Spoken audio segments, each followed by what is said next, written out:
नमस्कार दोस्तों, स्वागत है आपका आपके अपने यूट्यूब चैनल मानव स्टोरीज में। दोस्तों, ये नई कहानी है जिसका नाम है तुम जिंदगी हो मेरी, और इसका ये पहला पार्ट है। तो चलिए दोस्तों, पहले पार्ट को शुरू करते हैं। उम्मीद करती हूँ ये कहानी आपको ज़रूर पसंद आएगी। सुबह के 7 बजे डोरबेल बजती है। कौन है सुबह सुबह नींद खराब कर दिया, चिल्लाते हुए साक्षी ने गेट खोला। सामने एक बहुत ही खूबसूरत लड़की हाथ में लगेज लिए खड़ी थी। देवी, तुम यहाँ? कहते हुए साक्षी ने उस लड़की को गले से लगा लिया। अरे, अंदर भी तो आने दे यार, दरवाजे पर ही रखेगी क्या? देवी ने कहा। आजा यार, बहुत मिस किया तुझे, साक्षी बोलते हुए उसे अंदर ले आई। देवी चारों ओर देखती है। 2 बेडरूम का फ्लैट, छोटा सा किचन। साक्षी तब तक कॉफ़ी बनाकर ले आई। मालूम है तुझे चाय पसंद है, पर क्या है ना कि मुझे पता नहीं था कि तू आने वाली है, इसलिए आज इसी से काम चला ले, साक्षी बोली। कोई बात नहीं, वैसे भी मैंने रास्ते में चाय पी ली थी, देवी ने कहा। साक्षी, और बता कैसी है तू? देवी, ठीक हूँ, नौकरी ढूंढने आई हूँ। साक्षी, अच्छा किया, वहाँ बस्ती में तुझे ढंग से कोई काम नहीं मिलता। वैसे भी मेरी रूम पार्टनर चली गई है, हम दोनों साथ में रह जाएंगे। कुछ दिनों में कहीं ना कहीं जॉब भी मिल ही जाएगी। देवी, ठीक है। साक्षी तैयार होकर ऑफिस चली गई। देवी भी फ्रेश होकर पेपर में एडवर्टाइजमेंट चेक करने लगी। 2-3 जगह टिक लगाकर आराम करने लगी। सोकर जब उठी तो उठने के बाद वह अपना लगेज अनपैक करने लगी। सामान सेट कर वह सोचने लगी, पता नहीं देव तुम कहाँ होंगे, क्या मैं तुम्हें याद भी हूँ कि नहीं। दूसरे दिन देवी डीएस टेक्सटाइल में सेक्रेटरी पोस्ट पर इंटरव्यू देने पहुंची। रिसेप्शन पर, हाय, आई एम देविका सिंह, मैं यहाँ इंटरव्यू देने आई हूँ, देवी बोली। रिसेप्शनिस्ट ने उसे वेट करने के लिए कहा। वहाँ पर बहुत सारी लड़कियाँ इंटरव्यू देने के लिए आई हुई होती हैं। सभी लड़कियाँ मॉडर्न कपड़े और फुल मेकअप में होती हैं। देवी बिना मेकअप के वाइट कलर का ए लाइन कुर्ता और ब्लैक कलर का प्लाजो और वन साइडेड मैचिंग दुपट्टे से सिंपल लुक में होती है। जब उसका नंबर आता है तो डरते डरते वह केबिन में जाती है। मे आई कम इन सर? यस, कम इन, सुनकर देवी अंदर जाती है। सामने कंपनी के मैनेजर प्रमोद शर्मा इंटरव्यू लेते हैं। सबको बाहर वेट करने के लिए कहा जाता है। थोड़ी देर के बाद रिसेप्शनिस्ट को कॉल आता है कि देविका सिंह को अंदर भेज दिया जाए। मिस देविका सिंह, आपका सिलेक्शन हो गया है, आपको सर ने केबिन में बुलाया है, कहकर रिसेप्शनिस्ट ने उसे अंदर जाने का इशारा किया। आइए आइए मिस देविका जी, आपको हमारे एमडी मिस्टर देवांश सिंह राठौड़ के पर्सनल सेक्रेटरी के लिए अपॉइंट किया गया है, मैनेजर बोलता है। थैंक यू सर, देविका बोली। मैनेजर, आइए आपको आपके कैबिन दिखा देता हूँ। थोड़ी देर में देविका को वहाँ काम करने वाले सभी स्टाफ से परिचय करवा दिया गया। लंच टाइम में सब कैंटीन में इकट्ठे होते हैं। प्रभा देविका से दोस्ती करने के लिए अपना हाथ आगे बढ़ाती है। हाय, आई एम प्रभा, प्रभा बोली। देवी मुस्कुरा देती है। हाय, मैं देविका सिंह, पर तुम मुझे देवी कह सकती हो। थोड़ी देर दोनों इधर उधर की बातें करते हैं। फिर देवी प्रभा से पूछती है कि अच्छा यह बताओ, हमारे एमडी सर कैसे हैं? प्रभा, मत पूछ, दिखने में तो इतने हैंडसम हैं कि कोई भी उन्हें देखकर फ्लर्ट हो जाए, पर बहुत गुस्से वाले हैं, टाइम के बहुत पाबंद हैं, 5 मिनट के लिए भी लेट बर्दाश्त नहीं करते। संभल कर रहना, देवी बोली। अरे रे, तुम मुझे बता रही हो या डरा रही हो? प्रभा ने कहा। ठीक है, कल मिल लेना, पता चल जाएगा। नेक्स्ट डे डीएस टेक्सटाइल में 10 बजते ही ऑफिस के अंदर देवांश सिंह प्रवेश करता है। Good morning sir. सभी अपनी अपनी जगह पर खड़े हो गए, पर देवांश उन लोगों पर नजर डाले बिना ही अपने केबिन में चला गया। पीछे पीछे प्रमोद भी अंदर आ गया। देवांश, कल तुम्हारे लिए सेक्रेटरी अपॉइंट कर दिया है, प्रमोद मुस्कुराते हुए बोला। देवांश उसे मुस्कुराते देखकर पूछता है, क्या बात है, बहुत हंसी आ रही है? प्रमोद, ये सोच सोच कर खुद पर हंस रहा हूँ कि तुम्हें जैसे ही बताऊंगा कि सेक्रेटरी पोस्ट के लिए मैंने एक लड़की को अपॉइंट किया है, तो फिर तुम मेरा क्या हाल करोगे? दिव्यांश: क्या? Are you mad? साफ साफ बोला था ना कि किसी लड़के को अपॉइंट करना, लड़की बिल्कुल भी नहीं। प्रमोद: यार आखिर तुम्हारा प्रॉब्लम क्या है? शुरू से ही देखता आ रहा हूं कि तुम लड़कियों से दूर भागते हो। देवांश: मैं देवी की जगह किसी और को नहीं देना चाहता। प्रमोद: पर इसमें उसकी जगह किसी और को देने वाली कौन सी बात आ गई, जबकि वो लौट के वापस ही नहीं आ रही है? तो मान क्यों नहीं लेते हो कि वो अब कभी लौट कर नहीं आएगी? देवांश: मुझे पूरा विश्वास है कि देवी जिंदा है, क्योंकि मैं जिंदा हूँ। वो जरूर आएगी। प्रमोद: देवांश: वैसे तुम्हारी नई सेक्रेटरी कहाँ है? तुमने उसे बता तो दिया ना कि मुझे लेट होना बिल्कुल पसंद नहीं है? और फिर हल्के से हंसते हुए कहा, कहीं जॉब छोड़ के भाग तो नहीं गई? तभी केबिन का दरवाजा खुला और एक लड़की अंदर आते हुए बोली, good morning sir. What the time now? Devansh ने उसकी तरफ देखे बिना ही बोला, मिस, आप 10 मिनट लेट हैं। Sorry sir. देवी डर गई। What sorry? क्या आपको बताया नहीं गया कि मुझे लेट होना बिल्कुल पसंद नहीं है? देवांश ने रूडली जवाब दिया। देवी की आंखों में आंसू आ गए। प्रमोद बात संभालते हुए बोला, इट्स ओके, कल मैं ही ये बताना भूल गया था। बाय द वे देविका जी, ये है देवांश सिंह राठौड़, इस कंपनी के एमडी और आपके बॉस। आज से आपको इन्हें ही रिपोर्ट करना है।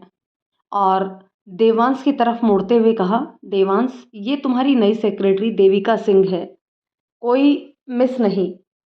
इसमें मिस शब्द पर जोर देते हुए कहा। देवांश उसके इस तरह बोलने पर नज़र उठाकर सामने देखा। एक 20-22 साल की लड़की, पीली कुर्ती, लाल प्लाजो और उसी कलर का दुपट्टा लिए बिना किसी मेकअप के भी भला की खूबसूरत लग रही थी। उसे इस तरह घूरते देख प्रमोद ने देविका को एक फाइल देते हुए उसे कंप्लीट करने के लिए बोला। देवी अपने केबिन में चली गई। उसके जाते ही प्रमोद देवांश को घूरते हुए बोला, क्या है ये? पहले तो लड़की को रुला दिया, फिर उसे ऐसे देख रहा था जैसे कभी किसी लड़की को देखा ही नहीं हो। देवांश तो जैसे होश में ही नहीं था। उसके मुंह से निकला, देवी। प्रमोद उसे पंच मारते हुए कहा, अबे यार, क्या बोल रहा है? तू होश में है कि नहीं? वो देवी का सिंह है, तेरी देवी नहीं। पता नहीं यार, लगा जैसे देवी सामने खड़ी थी। अच्छा छोड़, उस देवी को तो मैं एक न एक दिन ढूंढ कर ही रहूंगा। अब कुछ काम कर लिया जाए। देवांश ने बात बदलते हुए कहा। प्रमोद भी अपने केबिन में चला गया। उसके जाते ही देवांश अपने वॉलेट से देवी की तस्वीर देखता है। देवी, क्या तुम भी मुझे याद करती हो कि नहीं? एक बार तुम मुझे मिल जाओ, फिर मैं तुम्हें कभी अपने से दूर नहीं होने दूंगा। उधर देवी अपने केबिन में गुस्से से भुनभुना रही थी। पता नहीं अपने आप को क्या समझता है। 10 मिनट लेट हो गया तो क्या हुआ? कोई आसमान तो नहीं टूट गया? अरे पहली बार मिले, ना हाय ना हेलो, गुड मॉर्निंग का जवाब तक नहीं दिया, सीधे सुना दिया, मुझे लेट होना बिल्कुल पसंद नहीं है। अरे मेरे बाबा का रोड है क्या जो मैं ट्रैफिक में से आसानी से निकल जाती? क्या हुआ देविका जी, किस पर बॉम्ब फोड़ने का इरादा है? हंसते हुए प्रमोद बोला, जो बड़ी देर से केबिन के गेट पर खड़ा उसके मासूम से गुस्से को एंजॉय कर रहा था। देवरी सामने देखकर हड़बड़ा गई। सॉरी सर, वो मैं कुछ नहीं, बस ऐसे ही। प्रमोद हंसते हुए, तुम बहुत मासूम हो। ये सर सर मत करो, केवल प्रमोद कहो। ये सर वर सब देवांश के लिए ही रहने दो। हम दोस्त हैं आज से। पर परवर कुछ नहीं, दोस्त तो दोस्त, कहकर प्रमोद मुंह फुला लिया। देवी देखकर हंस दी। ठीक है sir. No no Pramod ji, एक बात पूछूं, ये बॉस शुरू से ही ऐसे हैं क्या? मतलब? प्रमोद मुस्कुराते हुए बोला, आई मीन स्ट्रिक्ट। कल प्रभा भी बोल रही थी। देवी बोली, नहीं ऐसी कोई बात नहीं है, वो बहुत ही अच्छा है, बस जल्दी किसी से फ्रैंक नहीं होता। अच्छा तुम अपना काम करो, कोई प्रॉब्लम हो तो बोलना। याद रखना, we are a friend. Pramod अपने केबिन में आकर सोचता है कि काश सच में यह देवी हो। देवांश की खुशी वापस आ जाएगी। कहने को तो वह देवांश का मैनेजर है, पर वास्तव में वो दोनों दोस्त हैं। एक दूसरे पर जान छिड़कते हैं। देवांश घर आकर एक बार फिर से देवी की याद में खो गया। 15 साल पहले देव और देवी दोनों पक्के दोस्त थे। देवी 8 साल की छोटी सी बच्ची थी। उसके माता पिता एक रोड एक्सीडेंट में गुजर चुके थे। वह अब अपने दादी विमला देवी और चाचा रामपाल सिंह और चाची सरोज के साथ रहती थी। सरोज के दो बेटे थे। वो अपने बेटों से बहुत प्यार करती थी, पर देवी उन्हें बिल्कुल भी पसंद नहीं थी। वहीं पड़ोस में देव अपने माँ रेखा और पापा विक्रम के साथ रहता था। रेखा जी को बेटी का बहुत शौक था। देवी जब भी देव के साथ उनके यहाँ खेलने आती तो वह उसे बहुत प्यार करती थी। देवी भी उन्हें रेखा माँ कहकर ही बुलाती थी। देवी की दादी भी यह देखकर खुश हो जाती थी कि चलो कहीं तो देवी को माँ का प्यार मिल रहा है। दोनों बच्चों में भी बहुत प्यार था, पर यह सब सरोज जी को बिल्कुल भी पसंद नहीं आता। वो हमेशा देवी को किसी न किसी बहाने से देव के यहाँ जाने से रोकती रहती थी, पर विमला जी के गुस्साने पर वह कुछ नहीं बोलती। एक बार महाशिवरात्रि के अवसर पर दोनों परिवार बगल के ही देव मंदिर में आयोजित शिव विवाह महोत्सव देखने गए। जब दोनों बच्चों ने महादेव पार्वती के विवाह को देखा तो उन्होंने इसके बारे में दादी से पूछा कि इसके बाद अब क्या होगा। दादी बोली, विवाह के बाद महादेव जी पार्वती जी को हमेशा के लिए अपने घर ले जाएंगे। यह सुनकर देव ने अपनी माँ से कहा, माँ, मेरा भी देवी से विवाह करवा दो, तब देवी भी हमेशा हम लोगों के साथ ही रहने आएगी। यह सुनकर सब मुस्कुराने लगे। दादी बोली, बेटा, पहले बड़े तो हो जाओ, बच्चों की शादी थोड़ी ही होती है। प्रसाद लेने के बाद दोनों बच्चे मेले में घूमने लगे। वहीं पर देव ने एक काला धागा जिसमें दुर्गा जी का लॉकेट था खरीद कर देवी को पहना दिया और बोला, देवी, जब मैं बड़ा होऊंगा तो तुमसे ही शादी करूंगा और हमेशा के लिए तुम्हें अपने पास रख लूंगा। फिर तुम्हारी चाची तुम्हें मुझसे मिलने को नहीं रोक पाएगी। देवी भी खुश होकर उसके गले लग गई। एक दिन अचानक से रात में विमला जी की तबीयत खराब हो गई। उन्हें जल्दी से हॉस्पिटल में एडमिट करवाया गया, पर उन्हें बचाया नहीं जा सका। देवी एक बार फिर से अनाथ हो गई। उसका रो रो कर बहुत ही बुरा हाल हो गया था, पर सरोज जी ने एक बार भी उसे चुप कराना जरूरी नहीं समझा। रेखा जी ने आगे बढ़कर उसे गोद में लेकर संभालते हुए चुप करा रही थी। थोड़े ही दिनों में उन्होंने महसूस किया कि देवी के प्रति उसके पूरे परिवार का व्यवहार बदल गया है। सरोज जी ने देवी का स्कूल भी बंद करवा दिया।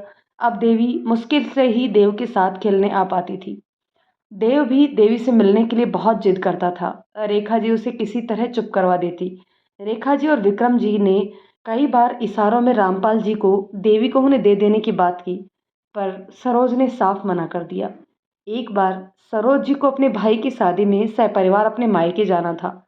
रेखा जी जब यह सुने तो उन्होंने सामने से आकर कहा, आप लोग देवी को हमारे पास छोड़ दीजिए, हम लोग उसका ख्याल रखेंगे। पर सरोज जी ने उसके लिए उन्हें मना कर दिया। थोड़े दिनों के बाद जब वे लोग घर लौटे तो देवी उनके साथ नहीं थी। रेखा जी ने जब उनसे देवी के बारे में पूछा तो सरोज बोली, देवी रेलवे स्टेशन पर कहीं खो गई है। हम लोगों ने बहुत ढूंढा, पुलिस कंप्लेंट भी करवाई, पर उनका कोई पता नहीं चला और रोने का झूठा नाटक करने लगे। रेखा जी और विक्रम जी उनके इस जवाब से संतुष्ट नहीं थे। उन्होंने अपनी तरफ से देवी को ढूंढने की बहुत कोशिश करी, पर देवी कहीं भी नहीं मिली। इधर देवी के नहीं मिलने पर देव का भी रो रो कर बुरा हाल होता। कुछ ही दिनों में रामपाल जी अपना घर बेचकर कहीं और रहने चले गए। उनका यूं सब कुछ बेचकर चला जाना विक्रम जी और रेखा जी को और भी खटका। उनका यकीन पक्का हो गया कि जरूर वो लोग जानबूझकर देवी को कहीं छोड़कर आए हैं। देव हमेशा देवी को ढूंढता रहता था। वह अब काफी गुमसुम रहने लगा था। रेखा जी और विक्रम जी ने उसे समझाने की बहुत कोशिश की। अंत में थक हार कर उन्होंने भी देव को बोर्डिंग स्कूल भेज दिया ताकि उसका ध्यान देवी से हट सके और वह देवी को भूल जाए। पर ऐसा हो नहीं सका। समय के साथ साथ देव के मन में देवी के प्रति प्यार और भी गहरा होता गया। 15 साल पहले देवी को ढूंढना उसकी जिंदगी का एकमात्र मकसद बन चुका था, जो आज भी बरकरार था। देवी, मैं तुम्हें ढूंढे बगैर जी नहीं सकता। तुम्हें मुझे एक न एक दिन मिलना ही होगा। वहीं देवी को भी लगा कि जैसे उसका देव कहीं आसपास ही है। वह यह भूल गई कि देव का नाम भी देवांश है। साक्षी को घर लौटने में देर हो गई। तब तक देवी ने रात का डिनर बनाकर कंप्लीट कर लिया। साक्षी घर आई तो डिनर बना हुआ देखकर काफी खुश हुई और देवी से बोली, वाह देवी, तूने तो आज मेरा दिल खुश कर दिया। देवी, तू लेट थी तो मैंने सोचा कि चलो कुछ काम कर लिया जाए। साक्षी, वैसे आज का दिन ऑफिस में कैसा रहा? देवी मुंह बनाकर बोली, कुछ खास नहीं। वो जो मेरा बॉस है ना, वो एक नंबर का खड़ूस है। 10 मिनट लेट क्या हो गई, इतना सारा सुना दिया। साक्षी, खड़ूस अच्छा नाम है। और वो जोर से हंसने लगी। पर मैंने जहां तक सुना है, देवांश सिंह बहुत ही हैंडसम और होट हैं। लड़कियां तो उनके आगे पीछे घूमा करती हैं। एक नंबर का घमंडी है। मैं तो जितना हो सके उतना उससे दूर ही रहूंगी। देवी मुंह बनाकर बोली, पर मुझे तो लगता है कि कहीं तुझे उससे प्यार ना हो जाए। साक्षी उसे छेड़ने लगी। ये असंभव है, मैं देव के अलावा किसी और के बारे में नहीं सोच सकती। देवी उदास हो गई। साक्षी उसे उदास होता देख बात बदलते हुए बोली, अरे चलना, मुझे जोरों से भूख लगी है।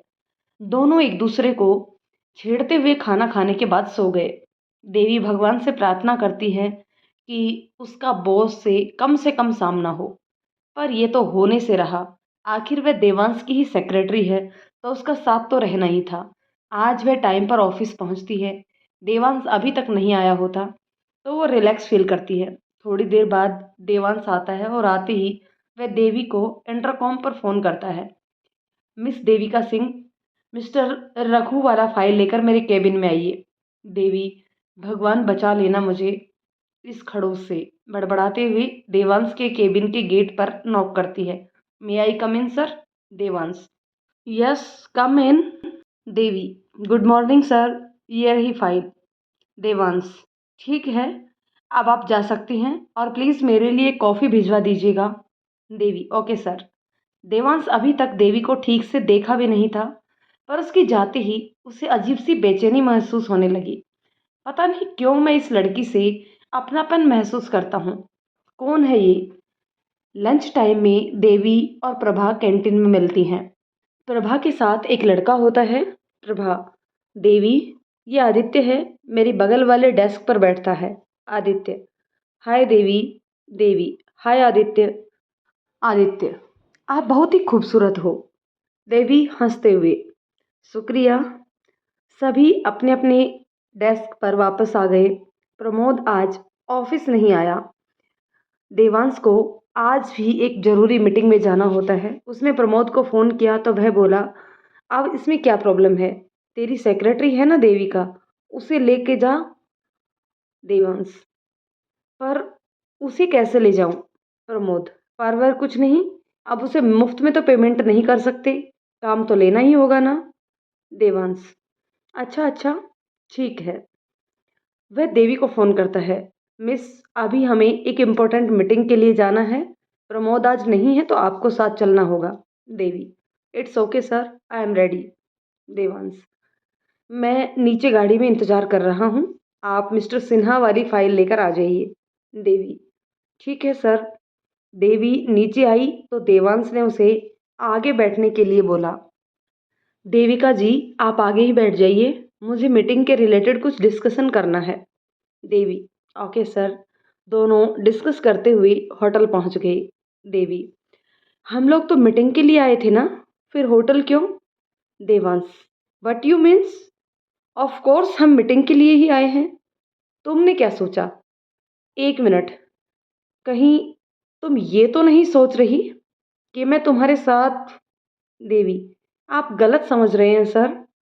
पर देवांश ने उसकी बात पर ध्यान ना देते हुए गुस्साते हुए कहा, तुमने ऐसा सोच भी कैसे लिया? क्या मैं तुम्हें इस तरह का दिखता हूँ जो काम के बहाने लड़कियों के साथ मस्ती करता है? इस तरह का घटिया ख्याल आया कैसे तुम्हारे दिमाग में? मिस, अगर मेरे बारे में आपका यही ख्याल है तो आप जॉब छोड़कर जा सकती हैं। देवी जल्दी से, सॉरी सर, मेरे कहने का ये मतलब नहीं था। मैं तो बस अपना कन्फ्यूज़न दूर कर रही थी। देवांश ने उसकी बात को नज़रअंदाज करते हुए बोला, मुझे इस तरह के कन्फ्यूज लोग पसंद नहीं है। इस पर देवी बड़बड़ाते हुए मन ही मन में बोली, मुझे ये पसंद नहीं, मुझे वो पसंद नहीं। जैसे पूरी दुनिया ही इनके पसंद और नापसंद पर ही चलेगी। देवांश उसे बड़बड़ाते देखकर गुस्से में बोला, मिस देविका सिंह, अगर आपका बड़बड़ाना हो गया हो तो हम मीटिंग के लिए जाएं। हम लेट हो रहे हैं। वैसे अगर आप अभी भी कुछ कंफ्यूज हैं तो घर जा सकती हैं। और हाँ, कल से ऑफिस आने की ज़रूरत नहीं है। कहकर उसके हाथ से फाइल लेकर वो कार से बाहर आ गया। देवी जल्दी से बोली, नो नो सर, मैं भी आ रही हूँ, और उसके पीछे दौड़ गई। मीटिंग खत्म होते होते लेट हो गया। जब वे दोनों बाहर आए तो देखा बहुत अंधेरा हो गया था। देवी बोली, ओह, अब मैं घर कैसे जाऊंगी? देवांश उसे परेशान होते देखकर बोला, इफ़ यू डोंट माइंड तो मैं आपको घर ड्रॉप कर दूं? देवी सोची ये ठीक रहेगा। वह अब धीरे धीरे देवांश पर भरोसा करना लगी थी कि वह गलत इंसान नहीं है। वह गाड़ी में आकर बैठ गई और अपने घर का एड्रेस बता दिया। देवी बहुत थक गई थी तो वह गाड़ी में ही सो गई। उसके बताए एड्रेस पर पहुंचकर देवांश गाड़ी रोक दी। उसने देखा कि देवी तो आराम से सो रही है। अब वह उसे उठाए कैसे? सोचते हुए उसने गौर से देवी को देखा और बस देखते ही रह गया।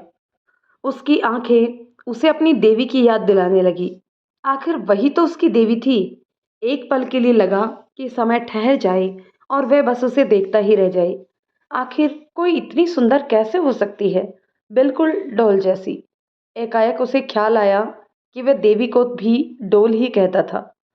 वह ख्यालों की दुनिया से बाहर आ गया और जोर से गाड़ी का हॉर्न बजाया तो देवी डर कर उठ गई। बाहर देखा तो उसे वो अपने घर पहुंच चुकी थी। वह समझ गई कि उसके सो जाने के कारण देवांश सर गुस्सा हो गए हैं। उसने जल्दी से सॉरी बोलते हुए गाड़ी से बाहर निकल गई और घर के अंदर दौड़ गई। बीच में उसे ख्याल आया कि उसने सर को घर ड्रॉप करने के लिए थैंक्स तो बोला ही नहीं। उसने पीछे मुड़कर देवांश को थैंक्स बोला और घर के अंदर चली गई। देवांश इस पर मुस्कुरा दिया। देविका को देखने का उसका अंदाज अब बदल गया। देविका की अधखुली सी आंखों में उसे अपने देवी की झलक दिखाई दी। वह उसकी ओर खिंचता चला गया। दूसरे दिन से ऑफिस में वह ज़्यादा से ज़्यादा समय देवी को अपने पास व्यस्त रखने लगा। देवांश अब जब तब देवी से बात करने लगा। प्रमोद यह सब देख काफ़ी खुश हुआ कि देव अपनी जिंदगी में आगे बढ़ने लगा है। प्रमोद देवांश को छेड़ने लगा, क्या बात है भाई, आजकल बहुत व्यस्त रहने लगे हो, आखिर माजरा क्या है? देवांश मुस्कुरा कर बोला, कुछ तो नहीं प्रमोद, देख भाई, मुझे बेवकूफ़ मत बना। देवांश, बेवकूफ़ कहाँ बना रहा हूँ? प्रमोद, अब इसमें शर्माने वाली क्या बात है? वैसे देविका बहुत अच्छी लड़की है। देवांश, ऐसी कोई बात नहीं है। प्रमोद, अब तू मुझसे छुपाएगा? अब बोल भी दे तुझे उससे प्यार हो गया है। देवांश, पता नहीं भाई, पर जब वो आसपास होती है तो एक अजीब सा सुकून मिलता है। देवी को ढूंढ नहीं पाने की बेचैनी भी महसूस नहीं होती। जब वो पास होती है तो लगता है कि देवी मेरे पास है। वो बोलती है तो मन करता है कि बस उसे ही सुनता रहूं। प्रमोद, बस बहुत हो गया। अब तू मान भी ले कि तुझे देविका से प्यार हो गया है और अब देवी को भूलकर आगे बढ़ जा भाई। देख, 12-15 साल कोई कम समय नहीं होता है। अभी तक उसकी कोई खबर नहीं मिली। क्या पता तुम उसे याद भी हो या नहीं। शायद वो भी अपनी ज़िंदगी में आगे बढ़ गई हो। और वैसे भी देविका में तुझे इसकी झलक दिखती तो है, तो इसे ही अपनी देवी मानकर आगे बढ़ जा यार। अब तो आंटी अंकल भी यही चाहते हैं, समझाते हुए बोलता है देवांश। कोशिश करता हूँ भाई। प्रमोद केबिन से बाहर निकल गया। उसके जाने के बाद देवांश सोचने लगा, तू कुछ भी कह ले यार, मुझे देवी की एहसास से कोई दूर नहीं कर सकता और इस देविका के पास में वही एहसास महसूस करता हूँ मैं। मुझे पता लगाना होगा कि ऐसा क्यों है। वीकेंड पर साक्षी जबरदस्ती देवी को लेकर शॉपिंग के लिए ले गई। दोनों मॉल पहुंचे। जमकर शॉपिंग करने के बाद दोनों को भूख लग गई। देवी बोली, चलो कुछ खा लिया जाए। दोनों पास के रेस्टोरेंट में पहुंचे। एक खाली टेबल देखकर दोनों बैठ गई और उन्होंने अपने अपने ऑर्डर कर दिए। ऑर्डर का इंतजार करने लगी। प्रमोद और देवांश भी उसी रेस्टोरेंट में पहुंचे। प्रमोद की नज़र देवी पर गई। उसने देवांश को बताया, चलना हम लोग भी उसे ज्वाइन कर लेते हैं। देवांश, छोड़ना यार, देख वो अकेली नहीं है, हम कहीं और बैठते हैं। संयोग से देवी के पीछे वाली टेबल खाली थी। प्रमोद लपक कर उस टेबल पर बैठ गया। इधर देवी खा कम और बातें ज़्यादा कर रही थी। वह साक्षी को अपने बॉस के बारे में बता रही थी। पता नहीं यार, कैसा खुसट बॉस मिला है। ना खुद आराम करता है ना दूसरों को करने देता है। हर वक्त हिटलर के जैसे करते रहता है। साक्षी हंसी तो इस पर देवी चिढ़ गई। साक्षी, वाह, नाइस नेम, हिटलर। देवी, तुझे मजाक लगता है? तुझे पता नहीं कैसे मैं उस हिटलर को झेलती हूँ। हर वक्त मुझे ऐसे लोग पसंद नहीं, वैसे लोग पसंद नहीं, पूरा ऑफिस डरता है। साक्षी, अरे तू कब से डरने लगी? हंसते हुए। देवी, "हम्म, भला मैं क्यों डरने लगी? देविका सिंह किसी से नहीं डरती। साक्षी, किसी से नहीं? देवी, हाँ, किसी से नहीं। साक्षी, बताऊं? देवी, अरे तू तो सीरियस हो गई। डरती हूँ ना बाबा, तो उससे डरती हूँ बस। साक्षी, अच्छा, रुक अभी बताती हूँ। दोनों खाने के साथ साथ मस्ती भी कर रहे होते हैं। उधर प्रमोद देवांश की चुटकी लेता है। अच्छा है भाई, हिटलर, और हंसने लगा। देवांश भी हंसते हुए बोला, कितना बोलती है, कभी थकती नहीं है क्या? प्रमोद, सही तो बोलती है। तू उसके साथ रहने के लिए उस पर काम का बोझ डाल देता है। देवांश, तो क्या करूं? प्रमोद, उसके साथ डेट पर जा। देवांश पीछा छुड़ाते हुए बोलता है, मैं बाहर वेट करता हूँ, तू बिल पे करके आ जा।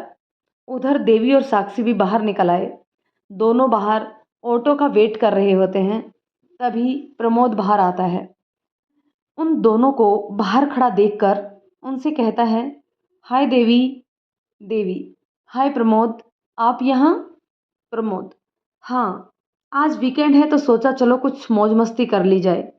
देवी, वाह, पर अकेले तो मस्ती नहीं होती, गर्लफ्रेंड के साथ डेट पर आए हो क्या? हंसते हुए बोली। प्रमोद हंसते हुए, अरे कहाँ, कोई गर्लफ्रेंड ही नहीं है, देवांश है साथ में। देवी मुंह बनाकर, तब तो कर ली मस्ती। सुनकर प्रमोद हंसने लगा।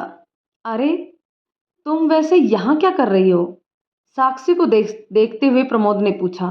देवी, हम ऑटो का वेट कर रहे हैं। देवांश उन लोगों को बात करते देख बोला, बहुत रात हो गई है, आइए हम लोग आप दोनों को ड्रॉप कर देते हैं। देवी, नो थैंक्स सर, आप लोग जाइए, हम लोग चले जाएंगे।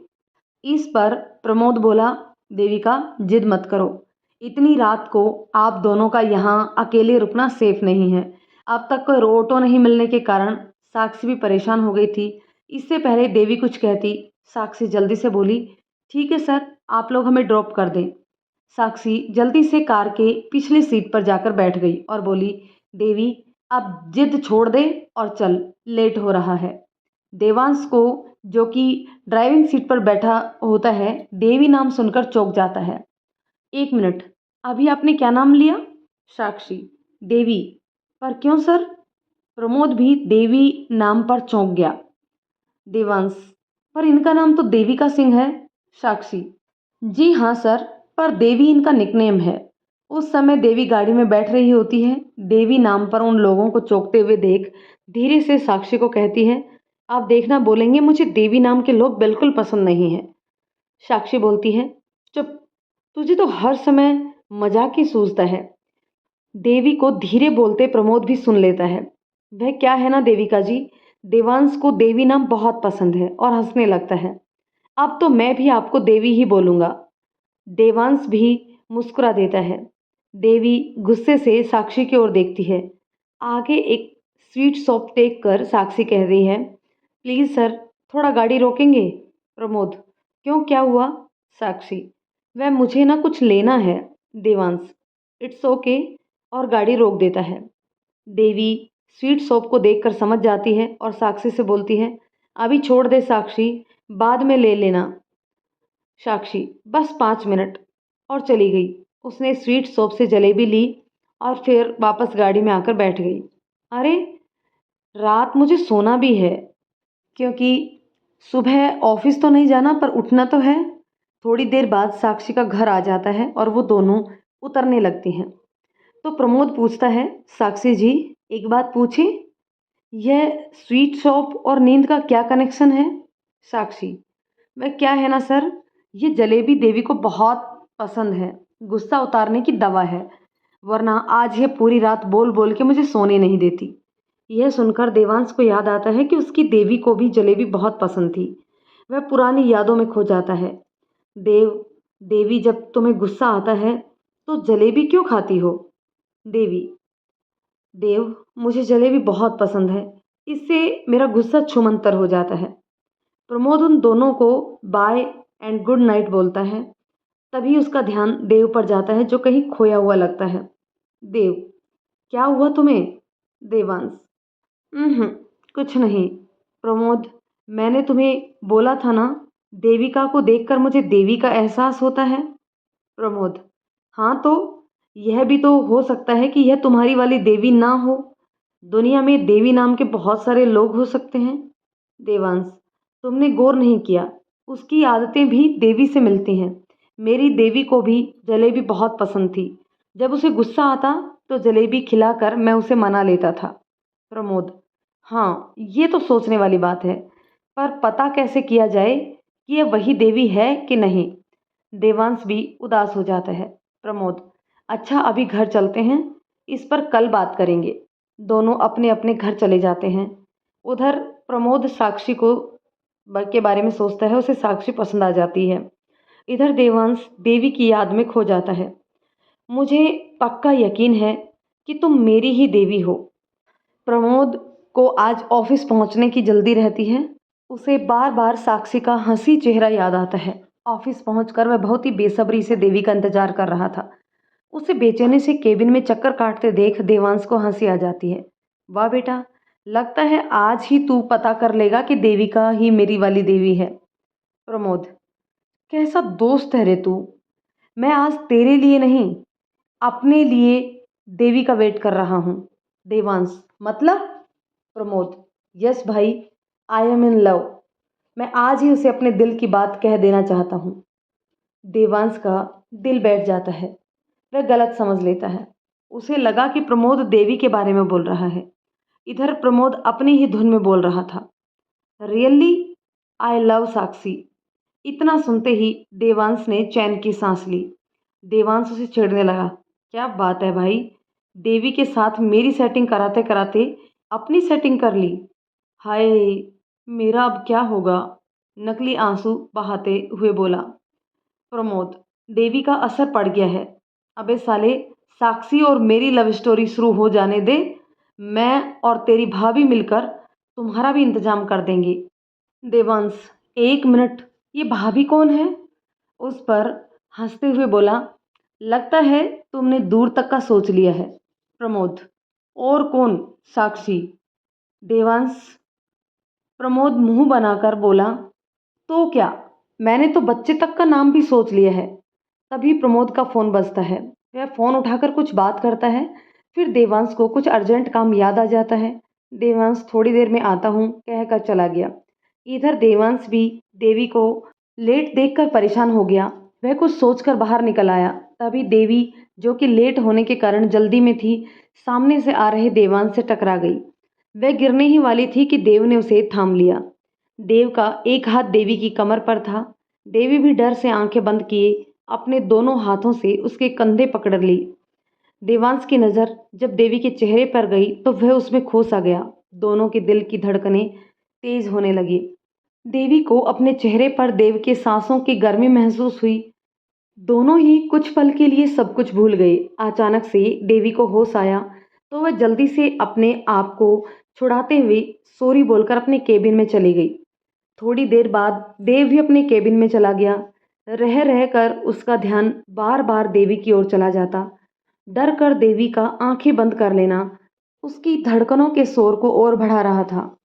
कॉलेज के समय से ही कई सारी लड़कियां उसके करीब आने की कोशिश करती थी, पर उसने कभी किसी को अपने करीब आने नहीं दिया। पर आज वह खुद को ही देवी के करीब जाने से रोक नहीं पा रहा था। उसे पूरा विश्वास हो गया था कि अगर वह देवी की ओर खींचा जा रहा है तो पक्का यह उसी की देवी है। इधर देवी भी सोच रही थी कि पता नहीं सर को क्या हो गया। उसे विश्वास नहीं हो रहा था कि यह वही देवांश है जो लड़कियों को अपने करीब आने नहीं देता है। आज वह उसके कितने करीब है। भला कोई देख लेता तो क्या सोचता। उसे तो कोई कुछ नहीं कहता क्योंकि वह यहाँ का बॉस है। सब उसके बारे में ही गलत बातें बनाते। यही सोच सोचकर वह परेशान हो रही थी कि उसी समय प्रभा उसे लंच के लिए बुलाने आ गई। वह भी उठकर ऑफिस के सभी स्टाफ के साथ कैंटीन में लंच करने के लिए चली गई। उसी समय प्रमोद उसे ढूंढता हुआ कैंटीन में आया। प्रमोद, हाय देवी, तुम यहाँ हो? मैं तुम्हें कब से ढूंढ रहा हूँ। देवी, क्या बात है, कोई काम था क्या? प्रमोद, हाँ, बहुत जरूरी है, तुम्हें कुछ बताना चाहता हूँ। प्रभा देवी की ओर इशारा करते हुए प्रमोद को कहती है, क्या बात है सर, आजकल बहुत देवी के आगे पीछे घूम रहे हो, कोई सीन है क्या? देवी, चुप करो प्रभा, कभी भी कुछ भी बोल देती हो। हम लोग केवल अच्छे दोस्त हैं। प्रमोद प्रभा की ओर आंख दिखाते हुए बोलता है, ऐसी कोई बात नहीं है, और किसका किसके साथ सीन है यह तो समय आने पर सबको पता चल ही जाएगा। फिलहाल तुम अपने आदित्य को संभालो। मैंने अभी अभी उसे बाहर जाते हुए देखा है, और वो भी सपना के साथ। प्रभा घबरा कर प्रमोद को सॉरी बोलते हुए नीचे चली गई। प्रभा की घबराहट को देखकर प्रमोद और देवी खूब जोर से हंस पड़े। देवी, हाँ तो प्रमोद, आप क्या बोल रहे थे? प्रमोद, वह मैं तुम्हें कुछ बताना चाहता हूँ। देवी, हाँ तो बताइए ना। प्रमोद, मैं साक्षी को पसंद करने लगा हूँ, क्या तुम उससे मिलने में मेरी मदद करोगी? देवी चहकते हुए, अरे वाह, यह तो खुशी की बात है।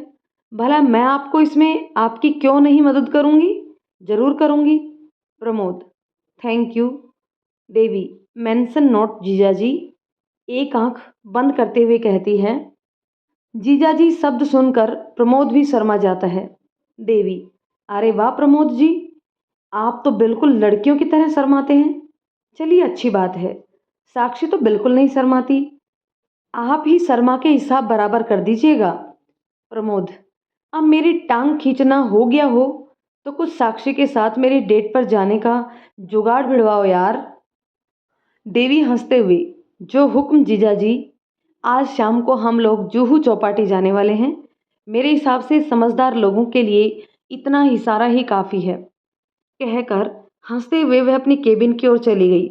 पहले तो प्रमोद इस बात का अर्थ नहीं समझ आया, फिर जब उसे समझ आया तो मुस्कुराते हुए वह भी देवांश से बात करने के लिए चला गया। अब वह देवांश को जुहू बीच ले जाने के लिए मनाने लगा। वह चाहता था कि देवांश और देवी भी एक दूसरे के करीब आ जाएं। शाम को देवी और साक्षी जुहू बीच पर जाते हैं। दोनों इधर उधर घूम रहे थे कि उसी समय साक्षी की नज़र प्रमोद पर गई। प्रमोद देवांश को भी लेकर आ गया था। साक्षी देवी को कोहनी मारते हुए बोलती है, देवी जरा उधर तो देख, तेरा बॉस और उसके साथ वही हैंडसम लड़का भी आया हुआ है। देवी मुड़कर देखती है। प्रमोद का तो उसे पता था, पर देवांश को भी साथ में देखकर वो चकित रह गई, क्योंकि उसे लगता था कि देवांश सर नॉर्मल लोगों की तरह मौज मस्ती नहीं करते हैं। वह बोलती है, लो, फिर आज की शाम भी खराब हो गई, पूरे दिन की तरह। इस पर साक्षी उसे छेड़ती है, ऐसा क्यों कहती हो, कितना हैंडसम तो है, जाकर पटा लो और मौज करो। देवी खिंचते हुए बोलती है, बड़ा हैंडसम लगता है ना, तू ही जा और जाके पटा ले। एक दिन साथ रहेगी तब पता चल जाएगा कि कितना हैंडसम है, कितना एरोगेट वाला खूंखार शेर है। साक्षी इस पर जोर से हंस देती है। प्रमोद जो कि उन दोनों को ढूंढ रहा था, साक्षी की हंसी सुनकर उधर ही आ जाता है। हाय ब्यूटीफुल गर्ल्स, आप लोग यहाँ क्या कर रहे हो? देवी मुस्कुरा देती है। साक्षी कहती है, हाय, बस यूं ही थोड़ा देर घूमने के लिए आ गए थे। ढलती हुई शाम में यहाँ बैठकर बहुत सुकून मिलता है, इसलिए हम लोग अक्सर शाम के समय यहाँ आ जाते हैं। प्रमोद धीरे से, मैं भी यहाँ सुकून की तलाश में ही आया था। साक्षी, कुछ कहा आपने? न नहीं तो, अटकते हुए प्रमोद बोला। तो देवी जल्दी से बोली, प्रमोद जी, अब सर के साथ बोर होने के अलावा कुछ और होगा तो क्यों ना आप हम लोगों को ही ज्वाइन कर लेते। प्रमोद कुछ सोचते हुए बोला, बात तो तुम्हारी सही है, पर आया उसके साथ हूं तो उसे इस तरह अकेले छोड़ना अच्छा नहीं लगेगा ना। साक्षी बोली, उनको भी यहीं बुला लीजिए। प्रमोद देवांश को भी उन लोगों के पास बुला लेता है। देवी को अच्छा तो नहीं लगा, पर साक्षी और प्रमोद के लिए वह चुप हो गई। कुछ देर सब आपस में इधर उधर की बातें करते रहे। वहीं पास में कुछ बच्चे खेल रहे थे। देवी की नज़र उन लोगों पर पड़ी तो वो भी खुश हो गई। उसने साक्षी से कहा, तुम लोग बात करो, मैं आती हूँ। और जाकर उन बच्चों के साथ खेलने लगी। बच्चों के साथ खेलते हुए वह भी खुद एक छोटी बच्ची लग रही थी। देवांश एकटक उसे ही देखे जा रहा था। देवी का बच्चों के साथ खिलखिलाकर हंसना उसकी रूह में उतर रहा था। आज वे पहली बार देवी को इस तरह हंसते हुए देख रहा था। ऑफिस में तो वे बहुत कम ही बात करती थी, बस अपने काम से मतलब रखती थी। यह देवी की हंसी में इस कदर खो गया कि उसे अपने आसपास का ख्याल ही नहीं रहा। मोबाइल की बीप से उसका ध्यान टूटा। प्रमोद ने उसे मैसेज भेजा था, कबाब में हड्डी। वह मुस्कुराकर एक नज़र प्रमोद पर डाली और आता हूँ कहकर वहाँ से चला गया। उसने वहीं बगल में गाड़ी पार्क की थी तो गाड़ी के पास जाकर बोनट पर बैठ गया। वहाँ से देवी बिल्कुल सामने दिख रही थी। उसका मन हो रहा था कि दौड़कर जाए और देवी को अपने गले से लगा ले। इधर प्रमोद और साक्षी एक दूसरे के बगल में बैठकर सोच रहे थे कि कैसे बातें करें। साक्षी को भी प्रमोद पसंद आ गया था। प्रमोद धीरे से बोला, साक्षी जी, आप बहुत खूबसूरत हैं। साक्षी, थैंक यू। मुझे ऐसा क्यों लग रहा है कि आप मुझ पर लाइन मार रहे हैं? प्रमोद शर्मा कर, अरे रे, नहीं तो, आप सचमुच में खूबसूरत हैं। साक्षी हंस दी। आपकी कोई गर्लफ्रेंड नहीं है क्या? प्रमोद, नहीं। सुनकर साक्षी को अच्छा लगा। अपनी भावनाएं छुपाकर बोली, क्यों? प्रमोद, कोई पसंद ही नहीं आया। साक्षी, आपको कैसी लड़की पसंद है?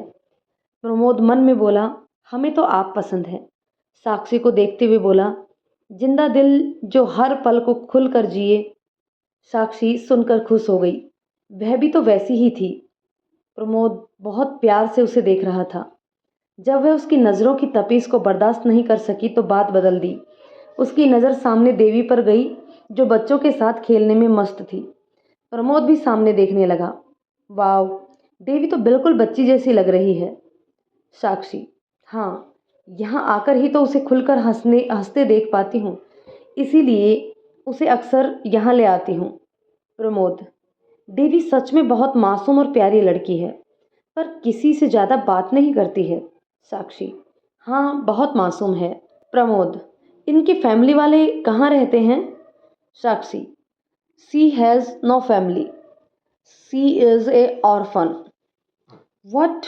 प्रमोद चौंक गया। साक्षी, हाँ, हम पहली बार 11वीं कक्षा में मिले थे। तब से ग्रेजुएशन तक की पढ़ाई हमने साथ की। ट्यूशन करके अपनी पढ़ाई का खर्चा उठाती थी। अच्छे स्वभाव के कारण आश्रम के इंचार्ज इन्हें अपनी बेटी की तरह मानते थे। यह सब सुनकर प्रमोद की आंखों में आंसू आ गए। वह दौड़कर देवी के पास गया और उसके हाथों को थामकर उसे बड़े प्यार से देखने लगा। जब देवांश ने प्रमोद को देवी के हाथ पकड़े देखा तो चौंक गया। यह ये क्या कर रहा है? उधर साक्षी ने भी जब ये देखा तो उसका दिल बैठने लगा। वह धीरे धीरे उन लोगों के पास पहुंची। देवांश भी वहीं आ गया। इधर प्रमोद इस सब से बेखबर देवी को देख रहा था। देवी तो जैसे सदमे में आ गई कि यह सब क्या हो रहा है। प्रमोद धीरे से बोला, बचपन से मैं बहुत अकेला था। परिवार के नाम पर बस मामा जी थे। फिर जब देवांश से मिला तो उसके परिवार वालों ने मुझे हर एक रिश्ता, माँ पापा भाई, सब कुछ दिया। बस एक ही कमी थी। क्या उस कमी को तुम पूरा करोगी? देवी परेशान सी बोली। क्या? प्रमोद उसका हाथ पकड़े हुए ही पूछा। क्या मेरी बहन बनोगी? बचपन से एक छोटी बहन की तमन्ना थी, तुम उसे पूरा करोगी? यह सुनकर देवांश और साक्षी के जान में जान आई। उनके भी आंखों में आंसू बहने लगे। देवी तो रोने लगी। वह भाई बोलकर प्रमोद के गले लग गई। प्रमोद धीरे से उसका सर सहलाने लगा। उसके भी आंसू रुकने का नाम नहीं ले रहे थे। देवांश इधर उधर देखा तो उसे सामने आइसक्रीम वाला दिखाई दिया। वह सबके लिए आइसक्रीम ले आया और बोला, अब इतनी बड़ी खुशी की बात है तो मुंह मीठा करना तो बनता है।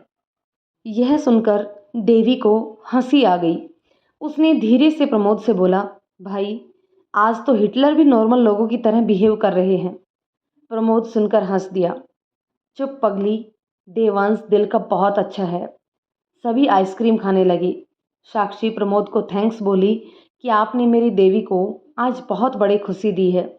प्रमोद सबको रात का खाना साथ ही खाने का ऑफर किया, जिसे सब ने मान लिया।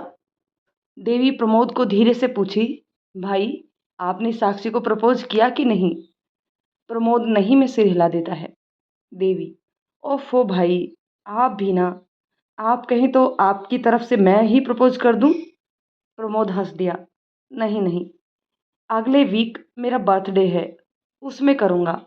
पक्का ना भाई? हाँ, एकदम पक्का।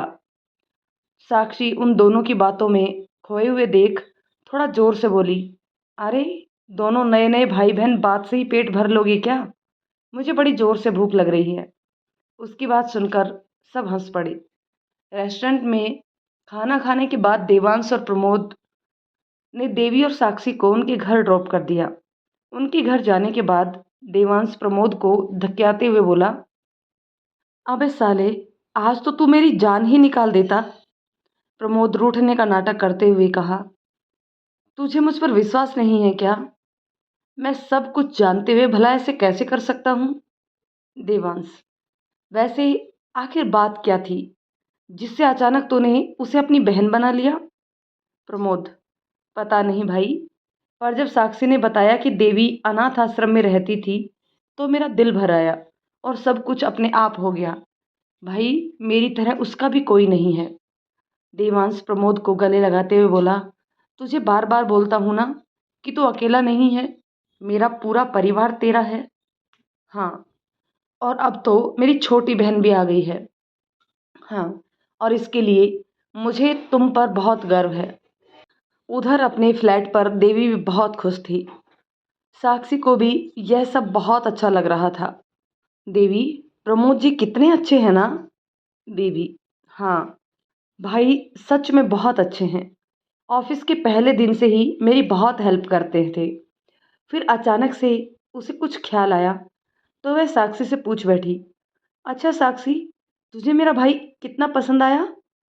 पहले तो साक्षी कुछ समझी नहीं, पर जब उसका ध्यान देवी के मुस्कुराते चेहरे पर गया तो वह शर्मा गई।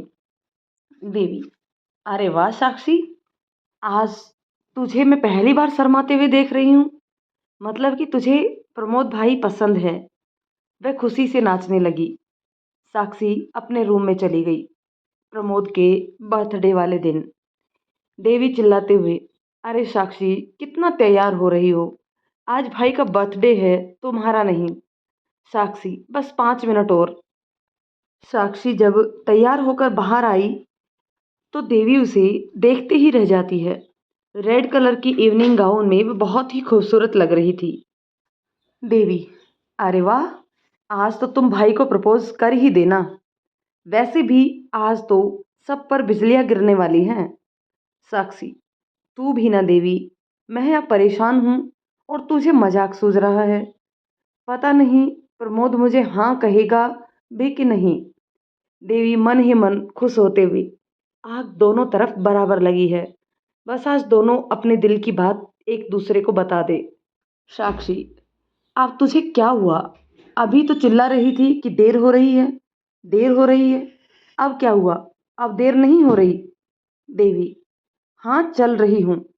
और वे दोनों प्रमोद के बताए हुए रेस्टोरेंट में पहुंच गए। वहाँ पार्टी जैसा कुछ भी अरेंजमेंट नहीं था। साक्षी, देवी, कहीं हम लोग गलत रेस्टोरेंट में तो नहीं पहुंच गए? देवी, नहीं, भाई ने तो यहीं आने को बोला था।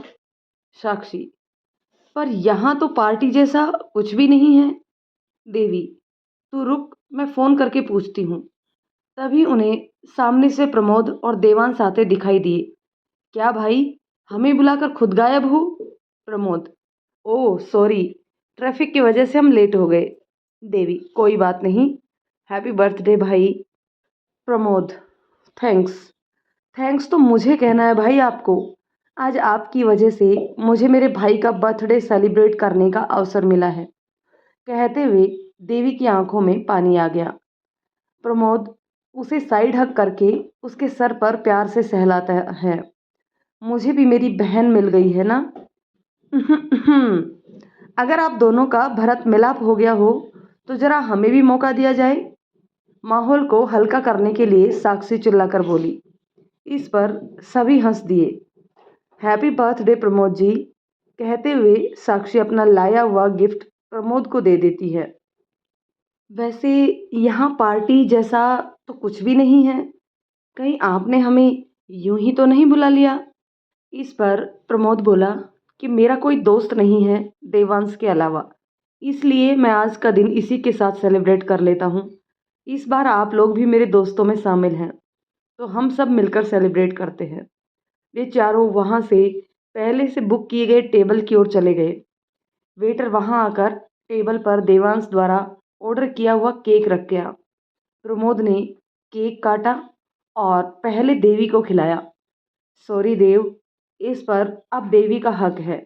देवांश, इट्स ओके भाई। बारी बारी से उसने सबको केक खिलाया। देवांश वेटर को बुलाकर अपना ऑर्डर लाने के लिए बोला। सभी खाना एंजॉय करने लगे। देवी मन ही मन सोचती है, पता नहीं प्रमोद भाई आज भी इसे प्रपोज करेंगे या नहीं। ये तो लड़कियों से भी ज़्यादा शर्माते हैं। तभी उसकी नज़र सामने स्टेज पर डांस कर रहे कुछ कपल्स की ओर जाती है। उसे कुछ आइडिया आता है तो वह प्रमोद के कान में कुछ कहती है। प्रमोद धीरे से साक्षी से कहता है, मे आई डांस विद यू। साक्षी उसके साथ डांस फ्लोर पर चली गई। बैकग्राउंड में म्यूजिक बज रहा था। दो दिल मिल रहे हैं मगर चुप के सबको हो रही है, सबको हो रही है खबर, चुप के दो दिल मिल रहे हैं मगर चुप के। प्रमोद डांस करते हुए धीरे से साक्षी से कहा कि मैं आपको कुछ कहना चाहता हूँ। साक्षी ने पूछा, क्या? तो वह वहीं डांस फ्लोर पर घुटनों के बल बैठ गया। सभी उन्हीं की ओर देखने लगे। साक्षी मन ही मन खुश होते हुई, प्रमोद, जब पहली बार आपको देखा था तो मेरे दिल ने मुझसे यही कहा कि यही है वो जिसका मैं आज तक इंतजार करता रहा था। Sakshi, I love you, will you love me? सुनकर साक्षी की तो खुशी का कोई ठिकाना ही ना रहा। देवी और देवांश भी अपनी जगह खड़े हो गई। देवी, हे साक्षी, से यस। साक्षी प्रमोद का हाथ पकड़कर उठाते हुए बोली, yes, I love you too. सभी ताली बजाने लगे। प्रमोद ने उसे जोर से हग कर लिया और हल्के से उसके माथे पर किस कर दिया। इधर देवी भी खुशी से देवांश के गले लग गई। पहले तो देवांश भौचक्का रह गया, फिर उसके मन में भी एक शरारत सूझी। उसने देवी के कान में धीरे से बोला कि मैं भी एक किस कर लूं जैसे प्रमोद ने साक्षी को किया है। यह सुनकर देवी को होश आया। वह झट से देव से अलग हो गई और गुस्से से उसे देखते हुए बोली, सपने में भी मत सोचना। वह तो मैं प्रमोद भाई और साक्षी की खुशी में। इतना बोलकर इधर उधर देखने लगी। It's okay, I just kidding, not serious. आइए हम लोग प्रमोद और साक्षी के पास चलते हैं। देवांश हंसते हुए बोला। देवी, भाई, मैं आप लोगों के लिए बहुत खुश हूँ। साक्षी देवी के गले लग गई। देव भी प्रमोद को कॉन्ग्रेचुलेशन भाई कहकर गले लग गया। चारों बहुत खुश थे। थोड़ी देर और एंजॉय करने के बाद वो घर लौट आए। साक्षी, देवी, आज मैं बहुत खुश हूँ। देवी, मैं भी। साक्षी, मतलब कहीं तुझे तो किसी ने प्रपोज नहीं कर दिया? एक मिनट, कहीं वह तेरे देवांश सर तो नहीं है ना? देवी को अचानक देव द्वारा उसके कान में कही गई बात याद आ गई तो वह चिल्ला उठी, नो वे, उस हिटलर के साथ कभी नहीं। वह साक्षी को कुशन फेंक कर मारने लगी। अरे रे, मैं तो मजाक कर रही थी। वैसे लड़का अच्छा है, तुम दोनों की जोड़ी अच्छी रहेगी। साक्षी हंसते हुए बोली। देवी, देख साक्षी, कह देती हूँ, दोबारा उस हिटलर का नाम मत लेना। भाई की वजह से बर्दाश्त कर लेती हूँ, वरना मेरा बस चले तो मैं ये नौकरी भी छोड़ दूँ ताकि उसका चेहरा भी देखने को ना मिले। साक्षी, कूल डाउन यार, कितना अच्छा तो है वह। देवी, क्या खाक अच्छा है, कितना खूसड़ है। नौकरी के पहले दिन ही वो मुझे कितना कुछ सुना दिया था। मुंह बनाकर बोली। साक्षी, अच्छा छोड़, चलो अब मैं सोती हूँ, गुड नाइट। देवी एक आंख बंद करते हुए, हाँ हाँ गुड नाइट और स्वीट ड्रीम विद भाई, और हंसते हुए दोनों अपने अपने रूम में चली गई। साक्षी प्रमोद के बारे में सोचते हुए सो गई। देवी को रह रहकर देवांश की किस करने वाली बात याद आ जाती तो वह चिढ़ जाती। कैसे मैं उसके गले लग गई, ना जाने वो मेरे बारे में क्या सोचता होगा। जरूर वह मुझे ऐसी वैसी लड़की समझ रहा होगा, तभी उसने वो किस वाली बात कही। छी, उसे शर्म भी नहीं आई। कैसे ढीठ की तरह हंस रहा था, बेशर्म कहीं का। बदतमीज, बददिमाग। मेरा देव ऐसा नहीं होगा। उसे तो रेखा माँ ने अच्छी तमीज सिखाई होंगी। देव का ध्यान आते ही देवी की आंखें खुशियों से भर गई। पता नहीं देव, तुम कब मिलोगे। शायद तुम मेरे आसपास ही हो, तुम्हारी खुशबू महसूस करती हूँ मैं, पर तुम्हें पहचान नहीं पा रही हूँ। एक बार फिर से वह देव की यादों में खो गई। वहां देव भी अभी तक उन्हीं पलों को याद में खोया हुआ था जब देवी उसके गले लगी थी। बेख्याली में ही सही, पर उसे इतने करीब से महसूस करने का मौका मिला था उसे। हाँ, तुम मेरी देवी ही हो, अब मुझे पक्का यकीन हो गया है। प्रमोद और साक्षी अब अक्सर शाम एक दूसरे के साथ गुजारने लगे। वे देवांश और गौरी को भी जबरदस्ती अपने साथ खींच लाते। अब देवी भी धीरे धीरे देवांश के साथ खुलने लगी। एक दिन साक्षी ने सभी को अपनी प्रमोशन की खबर सुनाई तो देवी और प्रमोद पार्टी पार्टी चिल्लाने लगे। साक्षी तैयार हो गई। तभी देवांश ने कहा कि इस बार पार्टी आप अपने घर पर देंगी। सब उसकी ओर देखने लगे तो वह जल्दी से बोला कि प्रमोद, आप लोगों के हाथ के बने खाने की इतनी तारीफ करता है कि मैंने सोचा एक बार मैं भी टेस्ट करके देख लूं। वैसे मेरी माँ से ज़्यादा अच्छा खाना शायद ही कोई बनाता हो। यह सुनकर देवी को रेखा माँ का ख्याल आ गया। वो भी बहुत अच्छा खाना बनाती थी और देव हमेशा कहता था कि मेरी माँ से अच्छा खाना कोई नहीं बनाता। बेध्यानी में ही वह भी बोल पड़ी, हाँ, माँ से अच्छा खाना कोई नहीं बनाता मतलब। सब चौंक गए। देव मुस्कुरा दिया। देवी बोली, क्या हुआ, मैंने ऐसा क्या कह दिया जो आप सब मुझे ऐसे देख रहे हो? सबको अपनी माँ के हाथ का खाना अच्छा ही लगता है। प्रमोद बोला, चलो तो ये तय रहा कि आज रात का खाना हम तुम लोगों के यहाँ खाएंगे। सब साक्षी के फ्लैट पर आ गए। देवी चेंज करके किचन में चली गई। साक्षी उन दोनों को घर दिखाने लगी। जब वे देवी के कमरे में गए तो उसी समय देवी साक्षी को कुछ मदद के लिए किचन में बुला ले गई। देवी का कमरा एकदम साफ सुथरा था। तभी प्रमोद की नज़र सामने स्टडी टेबल पर रखे एक फोटो फ्रेम पर गई। उसमें देव और देवी के बचपन की वही वाली फोटो थी जो देव के बेडरूम में फ्रेम किया हुआ दीवार पर टंगा हुआ था। प्रमोद की आंखों में आंसू आ गए। दे दे देव देव चौंक गया। प्रमोद, क्या हुआ तुम्हें? उसकी आंखों में आंसू देखकर वह घबरा गया। प्रमोद, देव, तुम बिल्कुल सही थे, ये तुम्हारी ही देवी है, ये देखो, तस्वीर दिखाते हुए बोला। देव की आंखों में भी फोटो देखकर आंसू आ गए। देवी भी मुझे नहीं भूली है। प्रमोद देव को गले से लगा लिया। उसी समय साक्षी वहां आई। देव के गीले आंखों को देखकर पूछा कि क्या हुआ। देव, कुछ नहीं, वो आंख में कुछ कचरा चला गया है। प्रमोद साक्षी को फोटो दिखाकर उसके बारे में पूछा तो वह बोली, यह देवी है और उसके बचपन का साथी देव इस तस्वीर में है। उसी समय देवी भी उन लोगों के खाने के लिए बुलाने आ गई। प्रमोद उसे देखकर जैसे ही कुछ बोलने को हुआ कि देव ने इशारा करके उसे चुप रहने को कहा। सभी खाने के टेबल पर आ गए।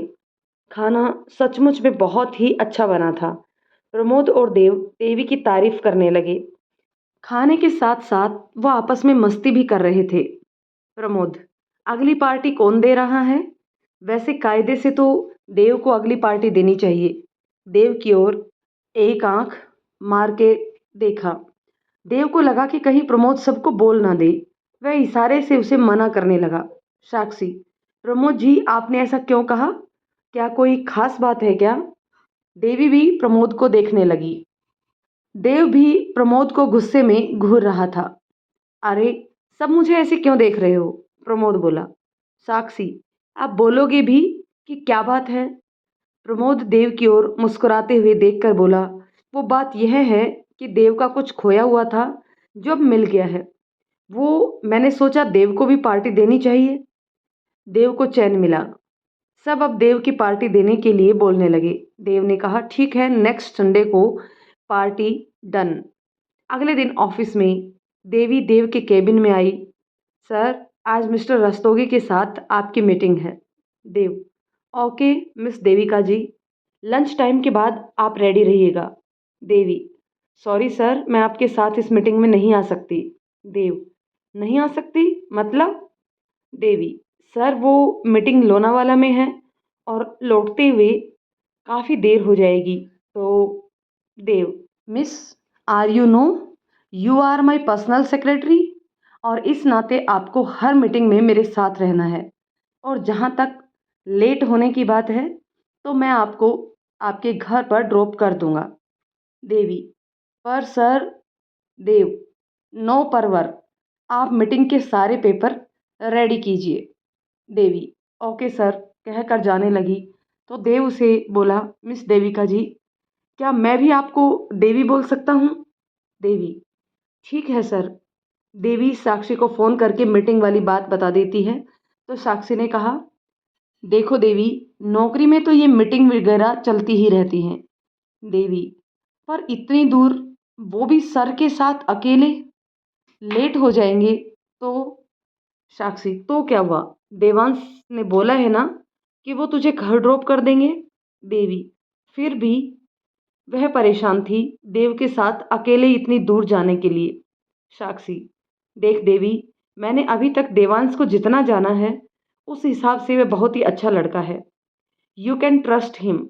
और डर मत, अपने टैलेंट को दिखाने का मौका छोड़ना नहीं चाहिए। देवी, ठीक है, कहकर मुस्कुरा दी। लंच टाइम के बाद देव और देवी लोनावाला के लिए निकल गए। देव बहुत खुश था कि मीटिंग के बहाने उसे देवी के साथ कुछ वक्त मिल जाएगा अकेले बिताने को। इधर देवी असहज थी। वह आंख मूंदकर सीट पर सिर टिका ली। उसे यह एहसास हो रहा था कि देवांश के मन में उसके लिए कुछ फीलिंग्स है। वह नहीं चाहती थी कि यह फीलिंग्स आगे बढ़े, क्योंकि वह देव के अलावा किसी और के बारे में सोचना भी नहीं चाहती थी। नहीं नहीं, मुझे सर के मन को टटोलना होगा, उनको आगे बढ़ने से रोकना होगा। मैं नहीं चाहती कि मेरी वजह से कोई दुखी हो। शायद यही वो एहसास था जिसकी वजह से देवी इतनी दूर देवांश के साथ अकेले नहीं आना चाहती थी।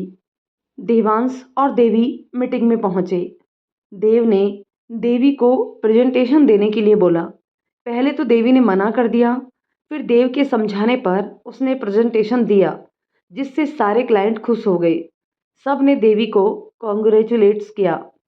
मिस्टर रस्तोगी, देव, आपने तो बोला था कि मिस देविका जी का यह पहला प्रेजेंटेशन है, पर इनके परफॉर्मेंस को देखकर ये बिल्कुल नहीं लगा। फिर देवी की तरफ देखकर बोले, वेल डन बच्चे, आप काफ़ी आगे तक जाएंगे। देवी, थैंक्स सर। देव, फिर मिलते हैं सर, कहकर देवी के साथ निकल गई। देवी, सर हम काफ़ी थक गए हैं। इफ़ यू डोंट माइंड तो क्या हम कहीं रुककर चाय पी लें? देव, देव ने एक चाय की दुकान देखकर गाड़ी रोक दी। दोनों दुकान के बाहर बने बेंच पर बैठ गए। देव ने 2 कप चाय ऑर्डर कर दिया। थोड़ी ही देर में एक लड़का उनके पास चाय रख गया। दोनों चुपचाप चाय पी रहे थे। देव देवी से बात करने का बहाना खोज रहा था। देव, देवी, आप अपने बारे में कुछ बताइए। देवी, सर मेरी लाइफ में ऐसा कुछ खास नहीं है जो मैं आपको बताऊं। देव, फिर भी कुछ तो होगा जैसे फैमिली, दोस्त। देवी, कुछ खास नहीं है। जब मैं 2 साल की थी तो रोड एक्सीडेंट में मेरे मम्मी पापा गुजर गए थे। दादी के डर से चाचा चाची ने पाला, पर दादी का बहाना खत्म हो गया तो चाचा ने मुझे एक अनाथालय में छोड़ दिया। कहते हुए उसकी आंखों में आंसू आ गए, जिसे देखकर देव का मन भी भर गया। बस देवी, अब हम मिल गए हैं। अब तुम्हारे आंखों में मैं एक भी आंसू नहीं आने दूंगा। देव ने मन में बोला। देव, और दोस्त? देवी, हाँ एक दोस्त था जो बिछड़ गया है, उसी को ढूंढने हम यहाँ आए हैं। देव मन में, वो तो तुम्हारे सामने ही है। देवी, सर एक बात मैं भी पूछूं? देव, पूछो। देवी, इतनी लड़कियां आपके आगे पीछे घूमती हैं, पर आप उनसे दूर क्यों भागते हैं? देव, प्रमोद ने बताया। देवी, नहीं, भाई ने नहीं। देव, तब? देवी, ऑफिस में सब बोलते हैं, और हंस दी। देव, मैं पहले से ही बुक्ड हूँ, हंसते हुए बोला। देवी, वाह, सच में? कहाँ है वो? हम लोगों को भी कभी मिलवाइए। देव, मिलवाएंगे, जल्द ही सबको मिलवाएंगे। देव देवी को उसके घर ड्रॉप कर देता है। देवी घर पहुंचकर साक्षी से थैंक यू बोलकर उससे लिपट गई। साक्षी, अरे अरे, किस बात का थैंक्स? देवी, मैंने पहली बार बिना डरे प्रेजेंटेशन दिया, सब काफ़ी खुश थे। साक्षी, मैंने तो पहले ही कहा था कि तुम कर सकती हो। इधर देव भी घर पहुंचकर काफ़ी खुश था। रेखा जी देव को मुस्कुराते देखकर काफ़ी खुश थी। देव बेटा, आजकल आप बहुत खुश खुश रहते हैं, कोई खास बात है क्या? हाँ माँ, आपके लिए एक सरप्राइज है। रेखा जी, क्या है? देव, आपकी एनिवर्सरी पर मिल जाएगा, दूसरे दिन ऑफिस में। प्रमोद, तो भाई कल कुछ बात आगे बढ़ी कि नहीं? देवांश अनजान बनते हुए बोला, कैसी बात? प्रमोद नकली गुस्सा दिखाते हुए, मजाक नहीं, अगर तू देवी को सब कुछ नहीं बताएगा तो मैं उसे बता दूंगा कि तुम ही देव हो। देव, अरे बाबा नाराज मत हो, मैं बता दूंगा, लेकिन उससे पहले कोई और भी है जिसे देवी का इंतजार है। प्रमोद आश्चर्य से बोला, कौन? देवांश, माँ पापा, परसों उनकी एनिवर्सरी है और उनको गिफ्ट के रूप में मैं उनकी बेटी से मिलवाऊंगा। प्रमोद, अरे वाह, तब तो मज़ा आ जाएगा। आज रेखा जी और विक्रम जी की 25वीं एनिवर्सरी है। देव ने देवी और साक्षी को भी पार्टी में इनवाइट किया था। रेखा जी देव से पूछ पूछ कर थक चुकी थी कि सरप्राइज के बारे में कि क्या है। देव ने कहा, माँ इंतजार करो, पार्टी तो शुरू होने दो, तुम्हारा सरप्राइज भी मिल ही जाएगा, और यकीन करो तुम अपने सरप्राइज को देखकर बहुत ज़्यादा खुश होंगे। पार्टी शुरू हो गई। धीरे धीरे मेहमान आने भी शुरू हो गए थे। देव ने देवी और साक्षी को लाने की जिम्मेदारी प्रमोद को दी थी। उसे डर था कि कहीं देवी पार्टी में ना आए। वह बार बार गेट की तरफ देख रहा था। रेखा जी, क्या हुआ बेटा, किसका इंतजार कर रहे हो? माँ, सिर्फ आपके सरप्राइज का। विक्रम जी, हमें भी बहुत बेसब्री से इंतजार है आपके सरप्राइज का।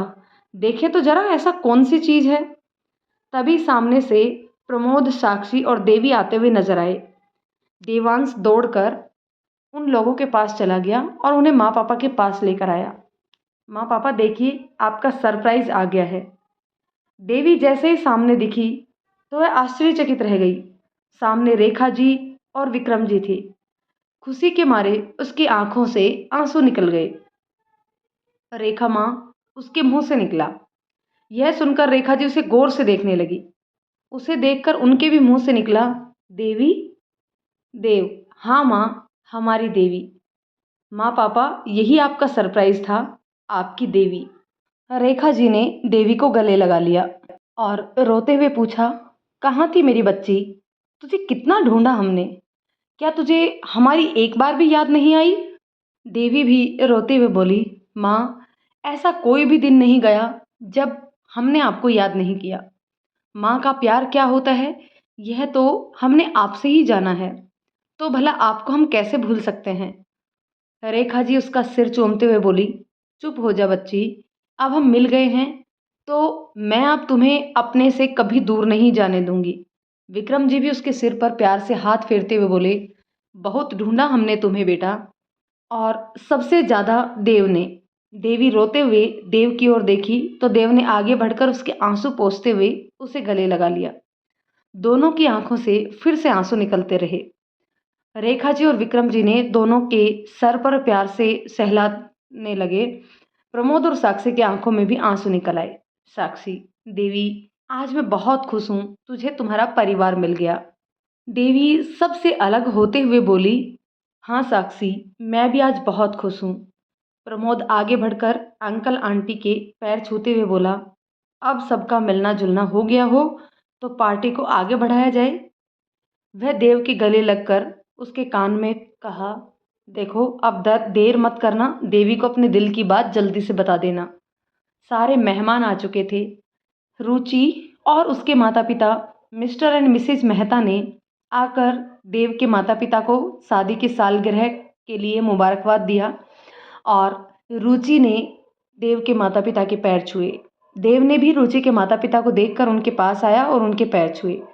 रुचि ने देव को देखा तो खुशी से उसके गले लग गई। देव भी उसके गले लगते हुए बोला, कैसी हो स्वीट हार्ट? रुचि, मैं ठीक हूँ, तुम अपना बताओ। आज बहुत खुश नजर आ रहे हो, कोई खास बात है क्या? देव, हाँ बहुत खास है, और उसे ले जाकर देवी से मिलवाता है। इससे मिलो, मेरी खुशी की वजह। रुचि, आप देवी हो? देवी, जो कि अभी तक देव और रुचि को ही देख रही थी, अचकचा गई। आप हमें कैसे जानती हैं? रुचि हंसते हुए बोली, बचपन से देव को जानती हूँ, उसके चेहरे को ही देखकर बता सकती हूँ कि वह अगर किसी लड़की से हमें मिलवा रहा है तो पक्का वह लड़की देवी ही होगी। हंसते हुए बताती है। देवी भी सुनकर बहुत खुश हुई। तभी रेखा जी रुचि को अपने पास बुलाती है तो वह वहां से चली जाती है। साक्षी भी प्रमोद के साथ एक कोने में बैठकर बातें करने लगती है। अब देव और देवी अकेले थे। देवी, सर आपने मुझे कैसे पहचाना? सर सुनकर देव इधर उधर देखने लगा तो देवी ने पूछा, इधर उधर क्या देख रहे हैं आप? मैंने आपसे ही तो कुछ पूछा है। देव, हाँ पूछा तो, पर अपने सर से, है ना? तो आपके उसी सर को ढूंढ रहा हूं। सर शब्द पर जोर देते हुए देव ने कहा। देवी, सर तो आप ही है ना, तो इधर उधर कहाँ मिलेंगे आप? देव, देवी मैं तुम्हारा बचपन का साथी हूँ, तो प्लीज अब सर मत बोलो। देव ने रूठते हुए कहा। देवी, अच्छा ठीक है, अब नहीं बोलूंगी, पर बताओ ना, आपने मुझे पहचाना कैसे? आप नहीं, तुम। देवी, हाँ तुमने मुझे पहचाना कैसे? देव, जब पहली बार तुम मेरे केबिन में आई थी तभी मुझे तुम्हारा एहसास हुआ। फिर दोबारा जब तुम मुझसे टकरा गई तब मुझे यकीन हो गया कि तुम ही मेरी देवी हो। देवी, फिर बोले क्यों नहीं? देव, देख रहा था कि तुम मुझे पहचानती हो या नहीं, पर तुम नहीं पहचानी। देवी उदास हो गई। सॉरी देव, एहसास तो मुझे भी होता था कि तुम मेरे आसपास ही कहीं हो, पर तुम्हें पहचान नहीं पाई। देव, तुम उदास मत हो। तभी देवी और देव को रेखा जी ने बुलाया और रुचि के माता पिता से देवी को मिलवाया। देवी ने उन लोगों के पैर छुए। उन लोगों ने भी देवी को आशीर्वाद दिया और रेखा जी से कहा, अब आज्ञा दीजिए, बहुत रात हो गई है। रुचि ने भी रेखा जी के पैर छुए तो रेखा जी ने उसे गले लगा लिया। बहुत जल्दी आप हमारे घर की बहू बनकर हमारे घर में आएंगी। रुचि शर्मा गई। देव भी खुशी से उसे देख रहा था।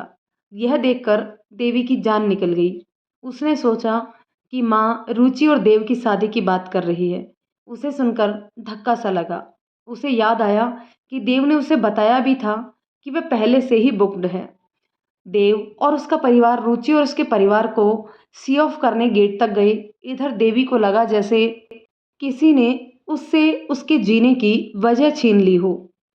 दादी के मरने के बाद आज तक तो वह देव की उम्मीद में ही जी रही थी, पर आज तो उससे वह उम्मीद भी छिन गई। उसका देव अब किसी और का होने वाला है। सोच कर ही वो रो पड़ी। रोते रोते वह बाहर की ओर दौड़ पड़ी। सब अपने मन में मगन थे, अपने आप में मगन थे। किसी ने उसे बाहर जाते नहीं देखा। देवी रोते हुए चली जा रही थी। सामने से आ रही गाड़ी का हॉर्न भी उसे सुनाई नहीं दिया और वह उस गाड़ी से टकरा कर वहीं पर गिर गई। रेखा जी देवी को ढूंढ रही थी। उन्होंने देव से पूछा तो उसने इधर उधर नजरें दौड़ाई। उसे भी देवी कहीं नजर नहीं आई। उसने सोचा शायद साक्षी के पास हो। माँ, देवी शायद साक्षी के पास होगी। उसी समय साक्षी ने वहां आकर रेखा जी से पूछा, आंटी, देवी कहाँ है? हमें घर पहुंचने में लेट हो जाएगा। देव चौंकते हुए बोला, क्या देवी तुम्हारे साथ नहीं है? साक्षी, नहीं, वो तो आप लोगों के साथ थी ना। रेखा जी, हाँ, थी तो हमारे साथ ही, फिर पता नहीं कहाँ चली गई।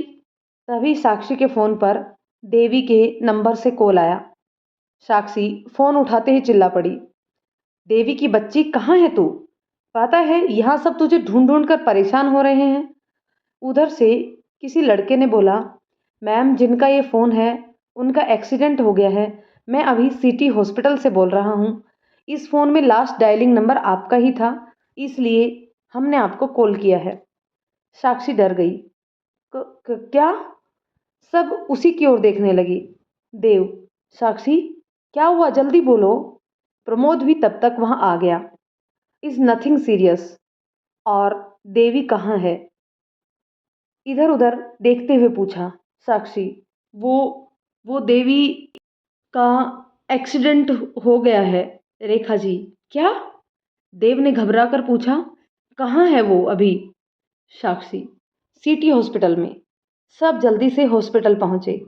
देव रिसेप्शन पर पता कर रहा था कि एक लड़का वहां आया और साक्षी से पूछा, आप साक्षी हैं? साक्षी, हाँ। लड़का, उनका अभी ऑपरेशन चल रहा है। सब ओटी की ओर भाग कर गए। तभी डॉक्टर ओटी से निकला तो देव ने उनसे पूछा, सर, देवी अब कैसी हैं? डॉक्टर, ब्लड ज़्यादा निकल गया था, सर पर चोट लगी है, बाकी सब ठीक है। वो तो इस लड़के ने उन्हें समय पर यहाँ पहुँचा दिया, वरना कुछ भी हो सकता था। प्रमोद, सर, उसे होश कब तक आएगा? डॉक्टर, सुबह तक होश आ जाएगा। देव उस लड़के को थैंक्स बोला तो वह लड़का इट्स ओके कहकर चला गया। रेखा जी रोते हुए बोली, भगवान का लाख लाख धन्यवाद है कि हमारी देवी को कुछ नहीं हुआ। एक तो कितने दिनों के बाद हमसे मिली, मैं तो ढंग से उसे देख भी नहीं पाई। देव, मॉम, आप चिंता मत कीजिए, सब ठीक हो जाएगा। यहाँ से उसे हम सीधे अपने घर ले चलेंगे और कभी उसे अपने से दूर नहीं जाने देंगे। प्रमोद, साक्षी, तुम आंटी को लेकर घर जाओ, सुबह आ जाना, तब तक हम लोग हैं यहाँ। साक्षी, ठीक है आंटी, चलिए। उन दोनों के जाने के बाद देव प्रमोद के गले लगकर रोने लगा। उन लोगों के सामने तो वो हिम्मत से काम ले रहा था। ये सब क्या हो गया भाई? मैंने तो सोचा था आज उसे अपने मन की बात भी बता दूंगा और जल्दी से हम शादी भी कर लेंगे, पर ये सब कहकर वो रोने लगा। प्रमोद, देव, बच्चों की तरह मत करो, सब ठीक हो जाएगा। डॉक्टरों ने बोला है ना, सुबह तक होश आ जाएगा। डॉक्टर से रिक्वेस्ट कर देव आईसीयू में गया। देवी को देखकर उससे बर्दाश्त नहीं हुआ। देवी का चेहरा दर्द से पीला पड़ा हुआ था। वहीं स्टूल खींचकर बैठ गया, उसके हाथ को पकड़कर रोने लगा। क्यों देवी, क्यों? इतनी मुश्किल के बाद तो हम एक दूसरे से मिले हैं। एक बार फिर तुम मुझसे दूर जाना चाहती हो? नहीं, इस बार नहीं। अब मैं तुम्हें अपने से दूर नहीं होने दूंगा। तुम चाहोगी तब भी नहीं। सुबह जब देवी को होश आया तो उसने देखा कि बगल में देव उसका हाथ थामे हुए सोया हुआ था। कितना मासूम लग रहा था। उसे अपने पास सोए हुए देखकर देवी को बहुत खुशी हुई, पर जैसे ही उसके और रुचि की शादी के बारे में उसके ख्याल आया तो उसकी आंखों से आंसू निकलने लग गए। उसने धीरे से अपना हाथ देव के हाथ से छुड़ाया। इससे देव की नींद टूट गई। उसने देवी को देखा तो उसके गले लग गया। देवी, तुम फिर मुझे छोड़कर जा रही थी। मैं तुम्हें नहीं जाने दूंगा अब। तभी डॉक्टर आए। चेकअप करने के बाद देवी को आईसीयू से निकालकर रूम में शिफ्ट कर दिया गया। क्योंकि देवी को बहुत तेज दर्द हो रहा था, इसलिए उसे नींद का इंजेक्शन देकर सुला दिया गया। देव, डॉक्टर, देवी कब तक डिस्चार्ज हो जाएंगी? हम इसे कब घर ले जा सकेंगे? डॉक्टर, वैसे तो चिंता की कोई बात नहीं है, फिर भी उनका ब्लड बहुत ज़्यादा लॉस हो गया था, इसलिए अभी 1-2 दिन और हॉस्पिटल में ही रखना ठीक रहेगा। Pramod, it's okay doctor. Rekha ji Sakshi के साथ सुबह वापस हॉस्पिटल आ चुकी थी। देवी को फिर से होश आ गया था। रेखा जी उनके सिर पर प्यार से हाथ फेरते हुए बोली, बेटा, कैसा लग रहा है? देवी, माँ ठीक है, हल्का दर्द हो रहा है। साक्षी, वैसे देवी, तू बाहर क्या करने गई थी? तुम तो आंटी के साथ थी ना? देवी नजरें चुराते हुए बोली, कुछ नहीं, बस यूं ही टहलने निकल गई थी। साक्षी प्रमोद से बोली, प्रमोद जी, आप देवांश जी को घर लेकर चले जाइए। हम लोग यहाँ रहते हैं। आप लोग फ्रेश होकर के आ जाइए। देव और प्रमोद घर चले गए। रेखा जी देवी के पास बैठी उसे अपने हाथों से सूप पिला रही थी। तभी साक्षी के घर से फोन आया तो वह उठकर बाहर चली गई। कॉल खत्म होने के बाद जब वह अंदर आई तो उसके चेहरे पर उदासी थी। देवी ने जब यह देखा तो उसने पूछा, साक्षी, क्या हुआ? साक्षी देवी को अभी कोई टेंशन नहीं देना चाहती थी तो बोली, कुछ नहीं है। देवी को भरोसा नहीं हुआ तो उसने जिद करके पूछा, साक्षी, तुम मुझसे कुछ छुपा रही है? हार कर साक्षी को बताना पड़ा। पापा का फोन था। वो भाई चाहते हैं कि मम्मी पापा उनके साथ कनाडा चले जाएं, इसलिए पापा बोल रहे थे कि वह मुझे भी अपने साथ ले जाएंगी। देवी, तूने अंकल को प्रमोद भाई के बारे में क्यों नहीं बताया? साक्षी, मैंने उनको बता दिया तो वे कहने लगे, अगर तुम्हें प्रमोद से शादी करनी है तो इसी हफ्ते करनी पड़ेगी, क्योंकि अगले हफ्ते उनको कनाडा शिफ्ट होना है। उसी समय प्रमोद और देव भी वहां पहुंच गए। उन लोगों ने साक्षी की बात सुन ली। देव, तो प्रॉब्लम क्या है? करवा देते हैं इसी हफ्ते तुम दोनों की शादी। रेखा जी, ठीक है, तो देवी के यहाँ से डिस्चार्ज होने के बाद हम लोग मंदिर में प्रमोद और साक्षी की शादी करवा देते हैं। क्यों प्रमोद, तुम्हें कोई प्रॉब्लम तो नहीं ना? प्रमोद, नहीं आंटी, आप जैसा चाहें।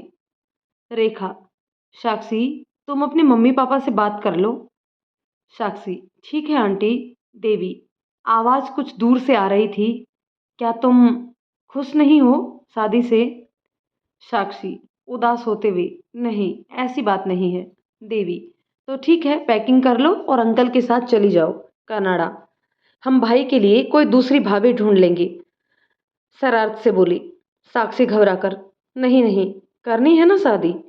यह सुनकर सब हंस पड़े तो साक्षी को ध्यान आया कि उसने क्या कह दिया। वो शर्मा कर वहां से बाहर चली गई। प्रमोद भी अभी आता हूं कहकर बाहर भाग गया। रेखा जी शर्मा गए दोनों और हंस दी। देव भी देवी की ओर देखकर मुस्कुरा दिया। आज देवी को हॉस्पिटल से डिस्चार्ज मिलने वाला था। इधर साक्षी के माता पिता की सहमति से आज मंदिर में प्रमोद और साक्षी की शादी का प्रोग्राम बनाया गया। साक्षी अपने माता पिता के साथ मंदिर पहुंच चुकी थी। प्रमोद भी रेखा जी और विक्रम जी के साथ मंदिर पहुंच गया। देव भी हॉस्पिटल से देवी को लेकर आ चुका था। शादी संपन्न होने के बाद साक्षी के माता पिता ने वर और वधू को आशीर्वाद दिया और वहीं से कनाडा के लिए निकल पड़े। माँ पापा के चले जाने से साक्षी थोड़ा उदास हो गई। रेखा जी ने उसे प्यार से समझाया तो वह मुस्कुरा दी। वे सब भी वहां से निकलने लगे तो देवी ने साक्षी से कहा, तुम तो अभी यहाँ से सीधी भाई के घर जाओगी, तो मुझे तो फ्लैट की चाबी देती जा। साक्षी, पर तुम वहां कैसे जा सकती हो? देवी अचकचा गई। क्यों? साक्षी, क्योंकि वह फ्लैट तो हमने सुबह ही खाली कर दिया। देवी, अरे ऐसे कैसे? मैं कहाँ रहूँगी अब? और मेरा सामान? एक ही सांस में वो सब बोल गई। सब हंसने लगे। साक्षी, अरे सुपर फास्ट गाड़ी, थोड़ा सांस तो ले ले। रेखा जी, तुम अब हम लोगों के साथ रहोगी। तुम्हारा सामान हमने तुम्हारे रूम में शिफ्ट कर दिया है। देवी, पर माँ, मैं वहाँ कैसे रहूँगी? रेखा जी, पर वर कुछ नहीं, मैं तुम्हें अब और अपने से दूर नहीं रहने दूंगी। साक्षी कमर पर हाथ रखकर उसे घूरते हुए बोली, देख देवी, तेरी अभी तबीयत भी ठीक नहीं है, तो तू क्या चाहती है कि मैं हनीमून पर जाने के बजाय घर में बैठकर तेरी सेवा करूं?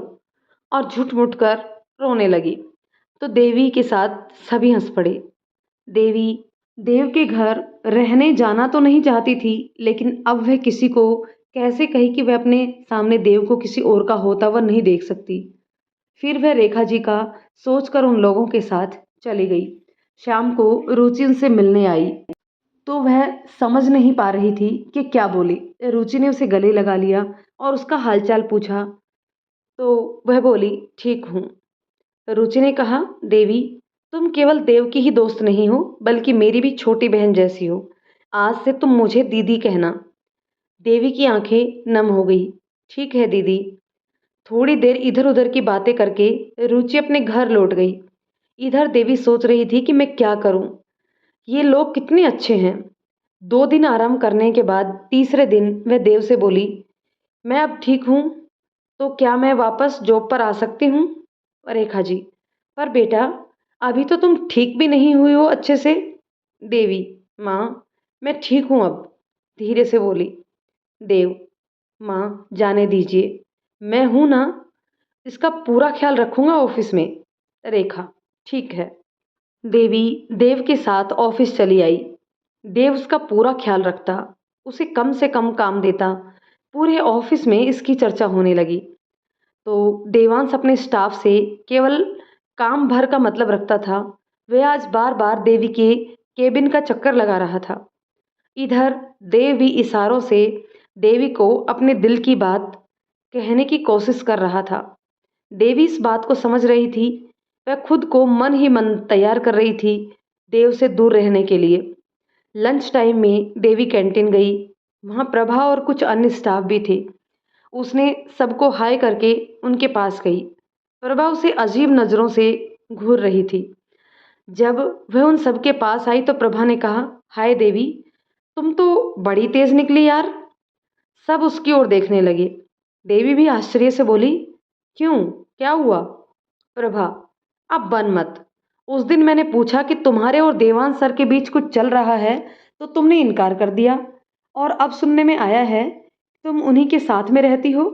सबके सामने उसका मजाक उड़ाते हुए बोली, सर ने तुझे अपने घर पार्टी में क्या इनवाइट कर दिया यार, तू तो उनके घर ही जाकर बैठ गई।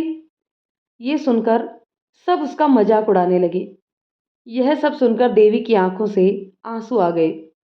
उसे समझ में नहीं आ रहा था कि वह क्या जवाब दे। तभी देव, जो कि सब कुछ सुन चुका था, उन लोगों के सामने आकर गुस्से में बोला, आप लोग देवी का मजाक उड़ा रहे हैं क्या? आप में से कोई उसका पूरा नाम जानते हैं? प्रभा, जी सर, देविका सिंह। सभी स्टाफ ने उसकी हाँ में हाँ मिलाई। देव, गलत। आप लोगों को इन पर उंगली उठाने से पहले इनका पूरा नाम जान लेना चाहिए था। चलिए मैं ही बता देता हूँ, इनका पूरा नाम है मिसेस देविका देवांश सिंह। सब एक दूसरे का मुंह देखने लगे। देवी तो यह सुनकर अवाक रह गई। उसके मुंह से केवल देव निकला और वह बेहोश हो गई। देव ने जल्दी से उसे गोद में उठा लिया। प्रभा भी माफी मांगते हुए वहीं पास में रखे गिलास से पानी लेकर देवी के चेहरे पर छींटे मारने लगी। तो कुछ देर में देवी को होश आ गया। देव, देवी, आर यू ओके? देवी, हाँ, मैं अब ठीक हूँ, पर मुझे घर जाना है। प्रभा, आई एम सॉरी देवी, मुझे पता नहीं था। देवी कुछ नहीं बोली। उसने देव की ओर देखा तो देव उसे लेकर घर निकल गया। घर पहुंचने पर रेखा जी, देव क्या हुआ, इतनी जल्दी तुम लोग आ गए? देवी की तबीयत तो ठीक है ना? रेखा जी देवी की तरफ चिंतित होते हुए देखकर बोली, देव, माँ ये बेहोश हो गई थी, इसलिए मैं इसे घर ले आया। रेखा जी, मैंने तो इसीलिए मना किया था कि अभी कुछ दिन और आराम कर लो। अब जब तक पूरी तरह से ठीक नहीं हो जाती तब तक तुम्हारा ऑफिस जाना बंद। और उसके माथे पर हाथ फेरते हुए रेखा जी ने कहा, देव, इसे इसके रूम में ले जाओ और वहां ले जाकर आराम करने दो। ठीक है माँ, कहकर देव देवी को उसके रूम में ले आया। देवी, तुमने तो आज मेरी जान ही निकाल दी। जानती हो ना, अब मैं तुम्हारे बिना एक पल भी नहीं रह सकता। उसने देवी के चेहरे को अपने हाथों में लेकर कहा। देवी भी उसकी आंखों में देखती रह गई। उसने देवी को इस तरह अपनी ओर देखते हुए देखा तो उसके माथे पर हल्के से चूम लिया। ऑफिस में जब वे लोग तुम्हारा मजाक उड़ा रहे थे तब तुमने उनको जवाब क्यों नहीं दिया? अचानक देवी को होश आया तो देव को अपने से अलग करते हुए गुस्साते हुए बोली, क्या बोलती? हाँ बोलो, क्या बोलती कि मैं यहाँ इस घर में किस रिश्ते से रह रही हूँ? उन्होंने तो बस मेरा मजाक उड़ाया है और आपने आपने क्या किया? मेरे पूरे वजूद का ही मजाक बना दिया। देव उसकी ओर आश्चर्य से देखता है। तुम ये क्या बोल रही हो? मैंने कब तुम्हारा मजाक बनाया? देवी, आपने ऑफिस में सबको ये क्यों कहा कि मैं आपकी वाइफ हूँ, जबकि आपकी शादी रुचि दीदी से होने वाली है? आपने एक बार भी सोचा कि उन्हें जब ये पता चलेगा तो उनको कैसा लगेगा? देव, एक मिनट, क्या बोला तुमने कि मेरी शादी किससे होने वाली है? देवी, रुचि दीदी से। देव, और तुम्हें ये किसने कहा? देवी, क्यों, क्या हुआ? मुझे नहीं मालूम पड़ना चाहिए था क्या? देव झुंझलाते हुए बोला, अरे जो कुछ पूछ रहा हूं पहले वो बताओ। देवी आश्चर्य से उसका चेहरा देखकर बोली, उस रोज माँ ने ही तो अपनी बहू बताया था उसे। देव को अब समझ में आ रहा था कि देवी को कितनी बड़ी गलतफहमी हो गई थी। उसने मजे लेते हुए कहा, रुचि को बिल्कुल बुरा नहीं लगेगा अगर मैं तुम्हें अपनी वाइफ बताऊंगा तो। देवी मन में सोची, क्या बोल रहा है? रुचि जी को कैसे बुरा नहीं लगेगा? वो इनकी होने वाली पत्नी है। देव मुस्कुराते हुए उसकी ओर देखते हुए बोला, क्या हुआ, विश्वास नहीं हो रहा? देवी ने ना में सिर हिला दिया। देव, अच्छा रुको, उसी से बुलवा लेता हूँ। उसने रुचि को फोन लगाया, फोन स्पीकर पर डाल दिया। हे रुचि, कैसी हो? रुचि, मैं ठीक हूँ, तुम अपना बताओ। और देवी कैसी है? देव, देवी ठीक है। अभी अभी मैंने तुमसे कुछ पूछने के लिए फोन किया था। रुचि, हाँ बोलो, क्या पूछना था?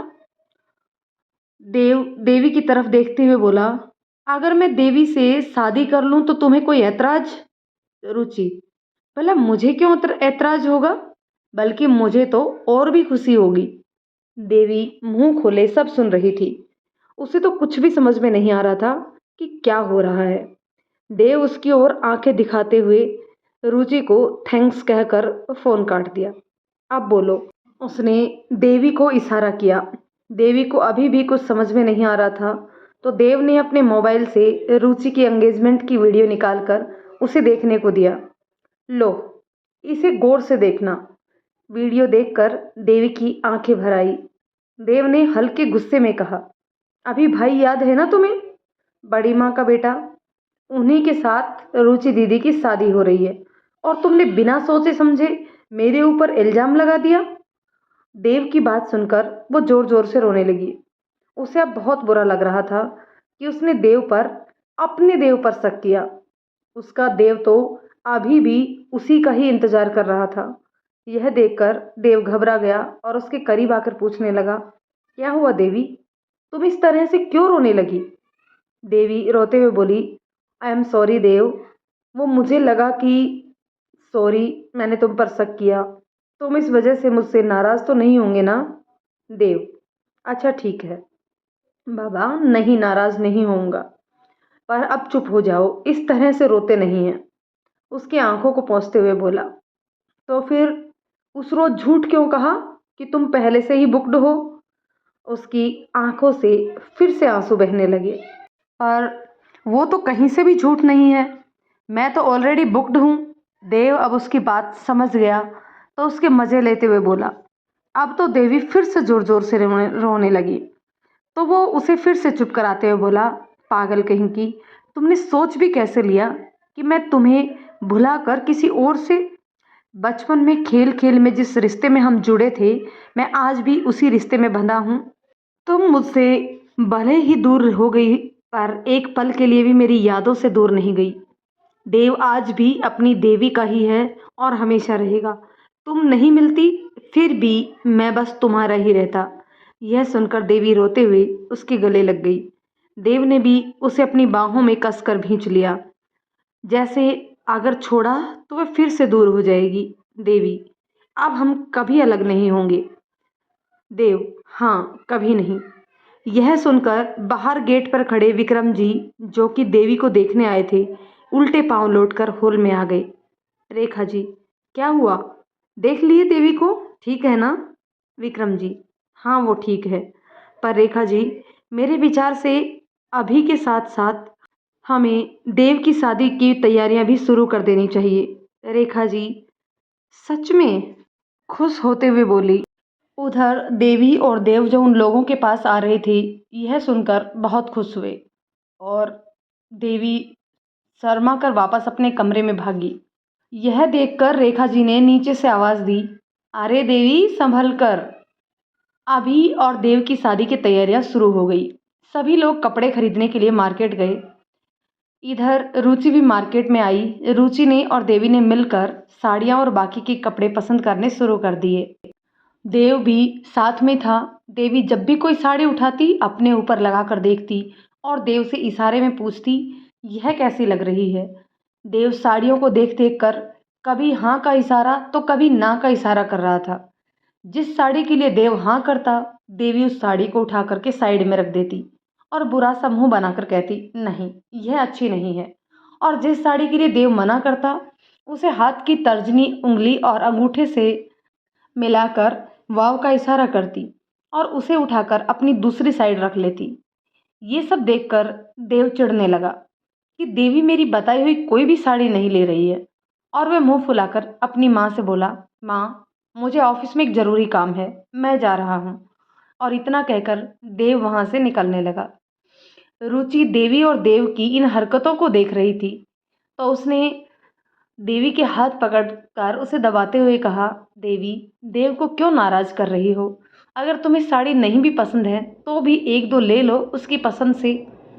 तभी देवी ने रुचि की तरफ एक आंख बंद करते हुए कहा, दीदी, मुझे सारी साड़ियाँ पसंद है और मैं वही सारी साड़ियाँ लेने वाली हूँ, पर अभी देव की शक्ल देखकर मुझे बड़ा मज़ा आ रहा है। आप इन्हें जाने दीजिए, मैं इन्हें सरप्राइज़ देना चाहती हूँ। फिर रुचि ने सारा माजरा समझते हुए कहा, हाँ देवी, यह साड़ियाँ कुछ खास नहीं हैं। तुमने जो साड़ियाँ पसंद की हैं वाकई बहुत सुंदर हैं। इसमें से एक दो मैं ले सकती हूँ क्या? तभी देवी ने कहा, हाँ दीदी, क्यों नहीं। और देव उन दोनों की बातों को सुनकर और भी ज़्यादा चिढ़ गया और वह फुर्ती से बाहर की तरफ चला गया। साड़ियाँ पसंद करने के बाद जब वो लहंगा सेलेक्ट करने के लिए करने लगी, तब देवी ने महसूस किया कि उसने देव को नाराज़ कर दिया। अब उसके साथ लहंगा कौन पसंद करवाएगा। जब रुचि ने लहंगा पसंद कर लिया तो देवी की बारी आई। देवी देव के बगैर लहंगा पसंद नहीं करना चाहती थी, इसलिए उसे समझ नहीं आ रहा था कि वह क्या करे। उसने एक दो लहंगे देखे और रेखा जी से कहा, माँ, क्या मैं लहंगा बाद में पसंद कर सकती हूँ, कल या परसों? रेखा जी ने कहा, बेटा, क्या तुम्हें ये लहंगे पसंद नहीं आ रहे? तो हम दूसरी शॉप पर चलते हैं। तभी रुचि ने उनके मनोभावों को समझते हुए कहा, आंटी जी कोई बात नहीं, हम कल या परसों दोबारा आ जाएंगे लहंगे देखने के लिए। अभी हम मेरा ही लहंगा लेकर चलते हैं। और फिर देवी के कान में बोली, मुझे पता है देव के बगैर देवी लहंगा पसंद नहीं करेगी, और मुस्कुरा दी। देवी भी शर्मा कर इधर उधर देखने लगी। ठीक है बेटा, जैसी तुम्हारी मर्जी। लहंगा पसंद करने के बाद देवी और रुचि रेखा जी और विक्रम जी और मिस्टर एंड मिसेज मेहता के साथ ज्वेलरी पसंद करने गई। रुचि के लिए मिस्टर एंड मिसेज मेहता ने काफ़ी सारी ज्वेलरी पसंद की और साथ ही साथ रेखा जी और विक्रम जी ने भी रुचि और देवी दोनों के लिए ज्वेलरी पसंद की। इसके बाद मिस्टर एंड मिसेज मेहता ने एक नेकलेस देवी को पसंद करने को कहा। हमारी तरफ से देवी बिटिया के लिए भी एक नेकलेस पसंद कर लीजिए। देवी ने कहा, अंकल जी, आंटी जी, इसकी क्या ज़रूरत है? अरे ज़रूरत क्यों नहीं है? तुम भी तो हमारी बेटी जैसी ही तो हो। तो क्या हम अपनी बेटी को एक नेकलेस तक भी नहीं दे सकते? मिस्टर मेहता ने कहा। तभी रुचि ने देवी का हाथ पकड़ते हुए कहा, देवी, मैंने तुमसे कहा था ना कि अब तुम मुझे दीदी कहना, तो क्या तुम मेरी बहन नहीं हो? सभी के कहने पर देवी भी मान गई और उसने अपने लिए एक नेकलेस और सेलेक्ट कर लिया। मार्केट में काफ़ी समय गुजरने के बाद सब लोग वापस घर आ गए। ऑफिस से वापस आने के बाद भी देव चिढ़ा हुआ था। उसने देवी का हालचाल पूछा और अपने कमरे में चला गया। देवी समझ रही थी कि दिन की बात पर देव नाराज है। सुबह जब देव ऑफिस जाने लगे तो देवी से मिलने आए और उसका हालचाल पूछा। देवी ने कहा, देव, मैं ठीक हूँ। आप कंपनी का सारा काम आज ही करके आ जाइए। कल हमें मार्केट जाना है। दीदी ने तो अपना लहंगा सेलेक्ट कर लिया है। मैं चाहती हूँ कि मैं भी लहंगा सेलेक्ट करूँ जिसमें आप मेरी मदद करें। देव ने मुंह बनाते हुए कहा, नहीं, मुझे कल ज़रूरी काम है, इसलिए मैं कल घर नहीं रुक सकता। तुम अपना लहंगा खुद ही सेलेक्ट कर लेना। वैसे भी मेरी पसंद अच्छी नहीं है। देवी ने मुस्कुराते हुए कहा, नहीं, लहंगा तो मैं आपकी पसंद से ही पसंद करूँगी। और दूसरी बात, लहंगे से मैचिंग शेरवानी भी पसंद करनी है हमें, इसलिए कल हम मार्केट जाएंगे। और यह कहते हुए देवी ने देव के माथे पर किस कर लिया। यह सब देखते ही देव ने अपने दोनों हाथों से देवी के चेहरे को पकड़कर उसके माथे को भी चूम लिया। मैं अपनी देवी के लिए हमेशा रेडी हूँ। मैं आज पूरा काम खत्म कर लूँगा। कल हम दोनों मार्केट चलेंगे और हम दोनों के लिए कपड़े खरीदेंगे। अगले दिन देव, देवी, रुचि, साक्षी, प्रमोद और रेखा जी, ये सभी देवी के लिए लहंगा चूज करने के लिए चले गए। साक्षी, रुचि और देव ने मिलकर देवी के लिए बहुत ही खूबसूरत सा लहंगा लिया और प्रमोद और देवी ने मिलकर देव के लिए लहंगे से मैचिंग एक शेरवानी डिज़ाइन करने के लिए बोल दिया। फिर प्रमोद ने भी साक्षी के लिए थोड़ी बहुत शॉपिंग की। देव ने 5 हैवी साड़ियाँ पैक करवाई और साक्षी को देते हुए कहा, साक्षी जी, आपकी शादी पर हम ज़्यादा कुछ कर नहीं पाए, जल्दबाजी में कुछ हो नहीं पाया। यह साड़ियाँ मेरी तरफ से। और एक सोने की चैन अपनी पॉकेट से निकालते हुए साक्षी को थमाते हुए कहा, यह मेरी और देवी की तरफ से। साक्षी ने कहा, देव जी, इन सब की क्या ज़रूरत थी? पापा ने अपना क्रेडिट कार्ड मुझे दे रखा है और 2 दिन पहले ही मैंने और प्रमोद जी ने मिलकर शॉपिंग कर भी ली है। शादी की रस्में शुरू हो गई थी। जब कन्यादान का वक्त आया तो पंडित जी ने कहा कि कन्यादान के लिए वधू के पिता को कन्यादान के लिए आगे लाएं। इतना सुनते ही देवी की आंखों में आंसू आने लगे। कन्यादान कौन करेगा अब? तभी प्रमोद और मिस्टर मेहता दोनों एक साथ आगे आए और एक साथ बोले, मैं करूँगा देवी का कन्यादान। देवी ने दोनों की तरफ एक साथ देखा और मिस्टर मेहता और प्रमोद भी एक दूसरे की तरफ देखने लगे। तभी प्रमोद ने कहा, अंकल जी, आप रुचि भाभी का कन्यादान कीजिए। देवी का कन्यादान मुझे करने दीजिए प्लीज़। देवी मेरी बहन है और मैं चाहता हूँ कि अपनी बहन का कन्यादान मैं स्वयं करूँ। अगर मेरी भी कोई सगी बहन होती और अगर मेरे पापा नहीं होते तो उसका कन्यादान मुझे ही तो करना होता। तो प्लीज़ यह सौभाग्य मुझे प्राप्त करने दीजिए। तभी देव ने कहा, 1 मिनट, कन्या कोई दान करने की चीज़ होती है जो आप लोग कन्यादान करेंगे? नहीं, मुझे देवी दान में नहीं चाहिए। माँ पापा, देवी मेरी जीवन संगिनी है, कोई वस्तु नहीं जो दान की जा सके। इसलिए यह कन्यादान वाला सिस्टम नहीं चलेगा। देवी के साथ में मैं अपनी पूरी ज़िंदगी जीना चाहता हूँ। उसको दान में लेकर उसका यूज़ नहीं करना चाहता। इसलिए प्रमोद, तुम रहने दो। तभी प्रमोद आगे आता है और देवी का हाथ पकड़कर देव के हाथों में देता है और देव से कहता है, दोस्त, ये मेरी बहन देवी है जिसे तुम्हारे साथ की ज़रूरत है। और मैं यह चाहता हूँ कि मेरी देवी और तुम मिलकर समाज के लिए करो कुछ ऐसा कि दुनिया करना चाहे तुम्हारे जैसा। आप दोनों अपनी लाइफ में एक दूसरे की खुशी का ध्यान रखते हुए खुद भी खुश रहें और अपने आसपास के लोगों को भी खुश रखें, यही मेरी कामना है। देव और देवी की शादी हो जाती है। दोनों रेखा जी और विक्रम जी के पैर छूते हैं। उसके बाद दोनों मिस्टर एंड मिसेस मेहता के भी पैर छूते हैं और आगे बढ़कर देव प्रमोद को गले से लगा लेता है और प्रमोद भी देवी को गले से लगाकर खुश रहने का आशीर्वाद देता है। शादी के अगले दिन देवी जब तैयार होकर बाहर आती है तो देव देखता है कि देवी ने वही साड़ी पहनी हुई थी जो देव ने पसंद की थी और उसे देखकर देव को बहुत खुशी होती है और देवी को कोई और देखे उससे पहले ही देवी का हाथ पकड़कर उसे कमरे में ले जाता है और उसे सीने से लगा लेता है। थैंक यू सो मच देवी, तुमने मेरी पसंद का मान रखा और मेरी पसंद की गई साड़ी तुमने पहनी। थैंक यू सो मच देवी।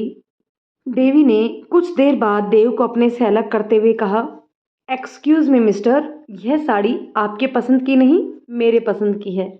और दोनों हंस पड़ते हैं। तो दोस्तों ये थी पूरी कहानी। ये कहानी आपको कैसी लगी कमेंट करके ज़रूर बताइएगा। यदि कहानी पसंद आती है तो इसे लाइक शेयर कर दीजिए। चैनल पर नए हैं तो प्लीज़ चैनल को सब्सक्राइब ज़रूर कर दीजिए और मिलते हैं एक और कहानी में। तब तक के लिए शुक्रिया।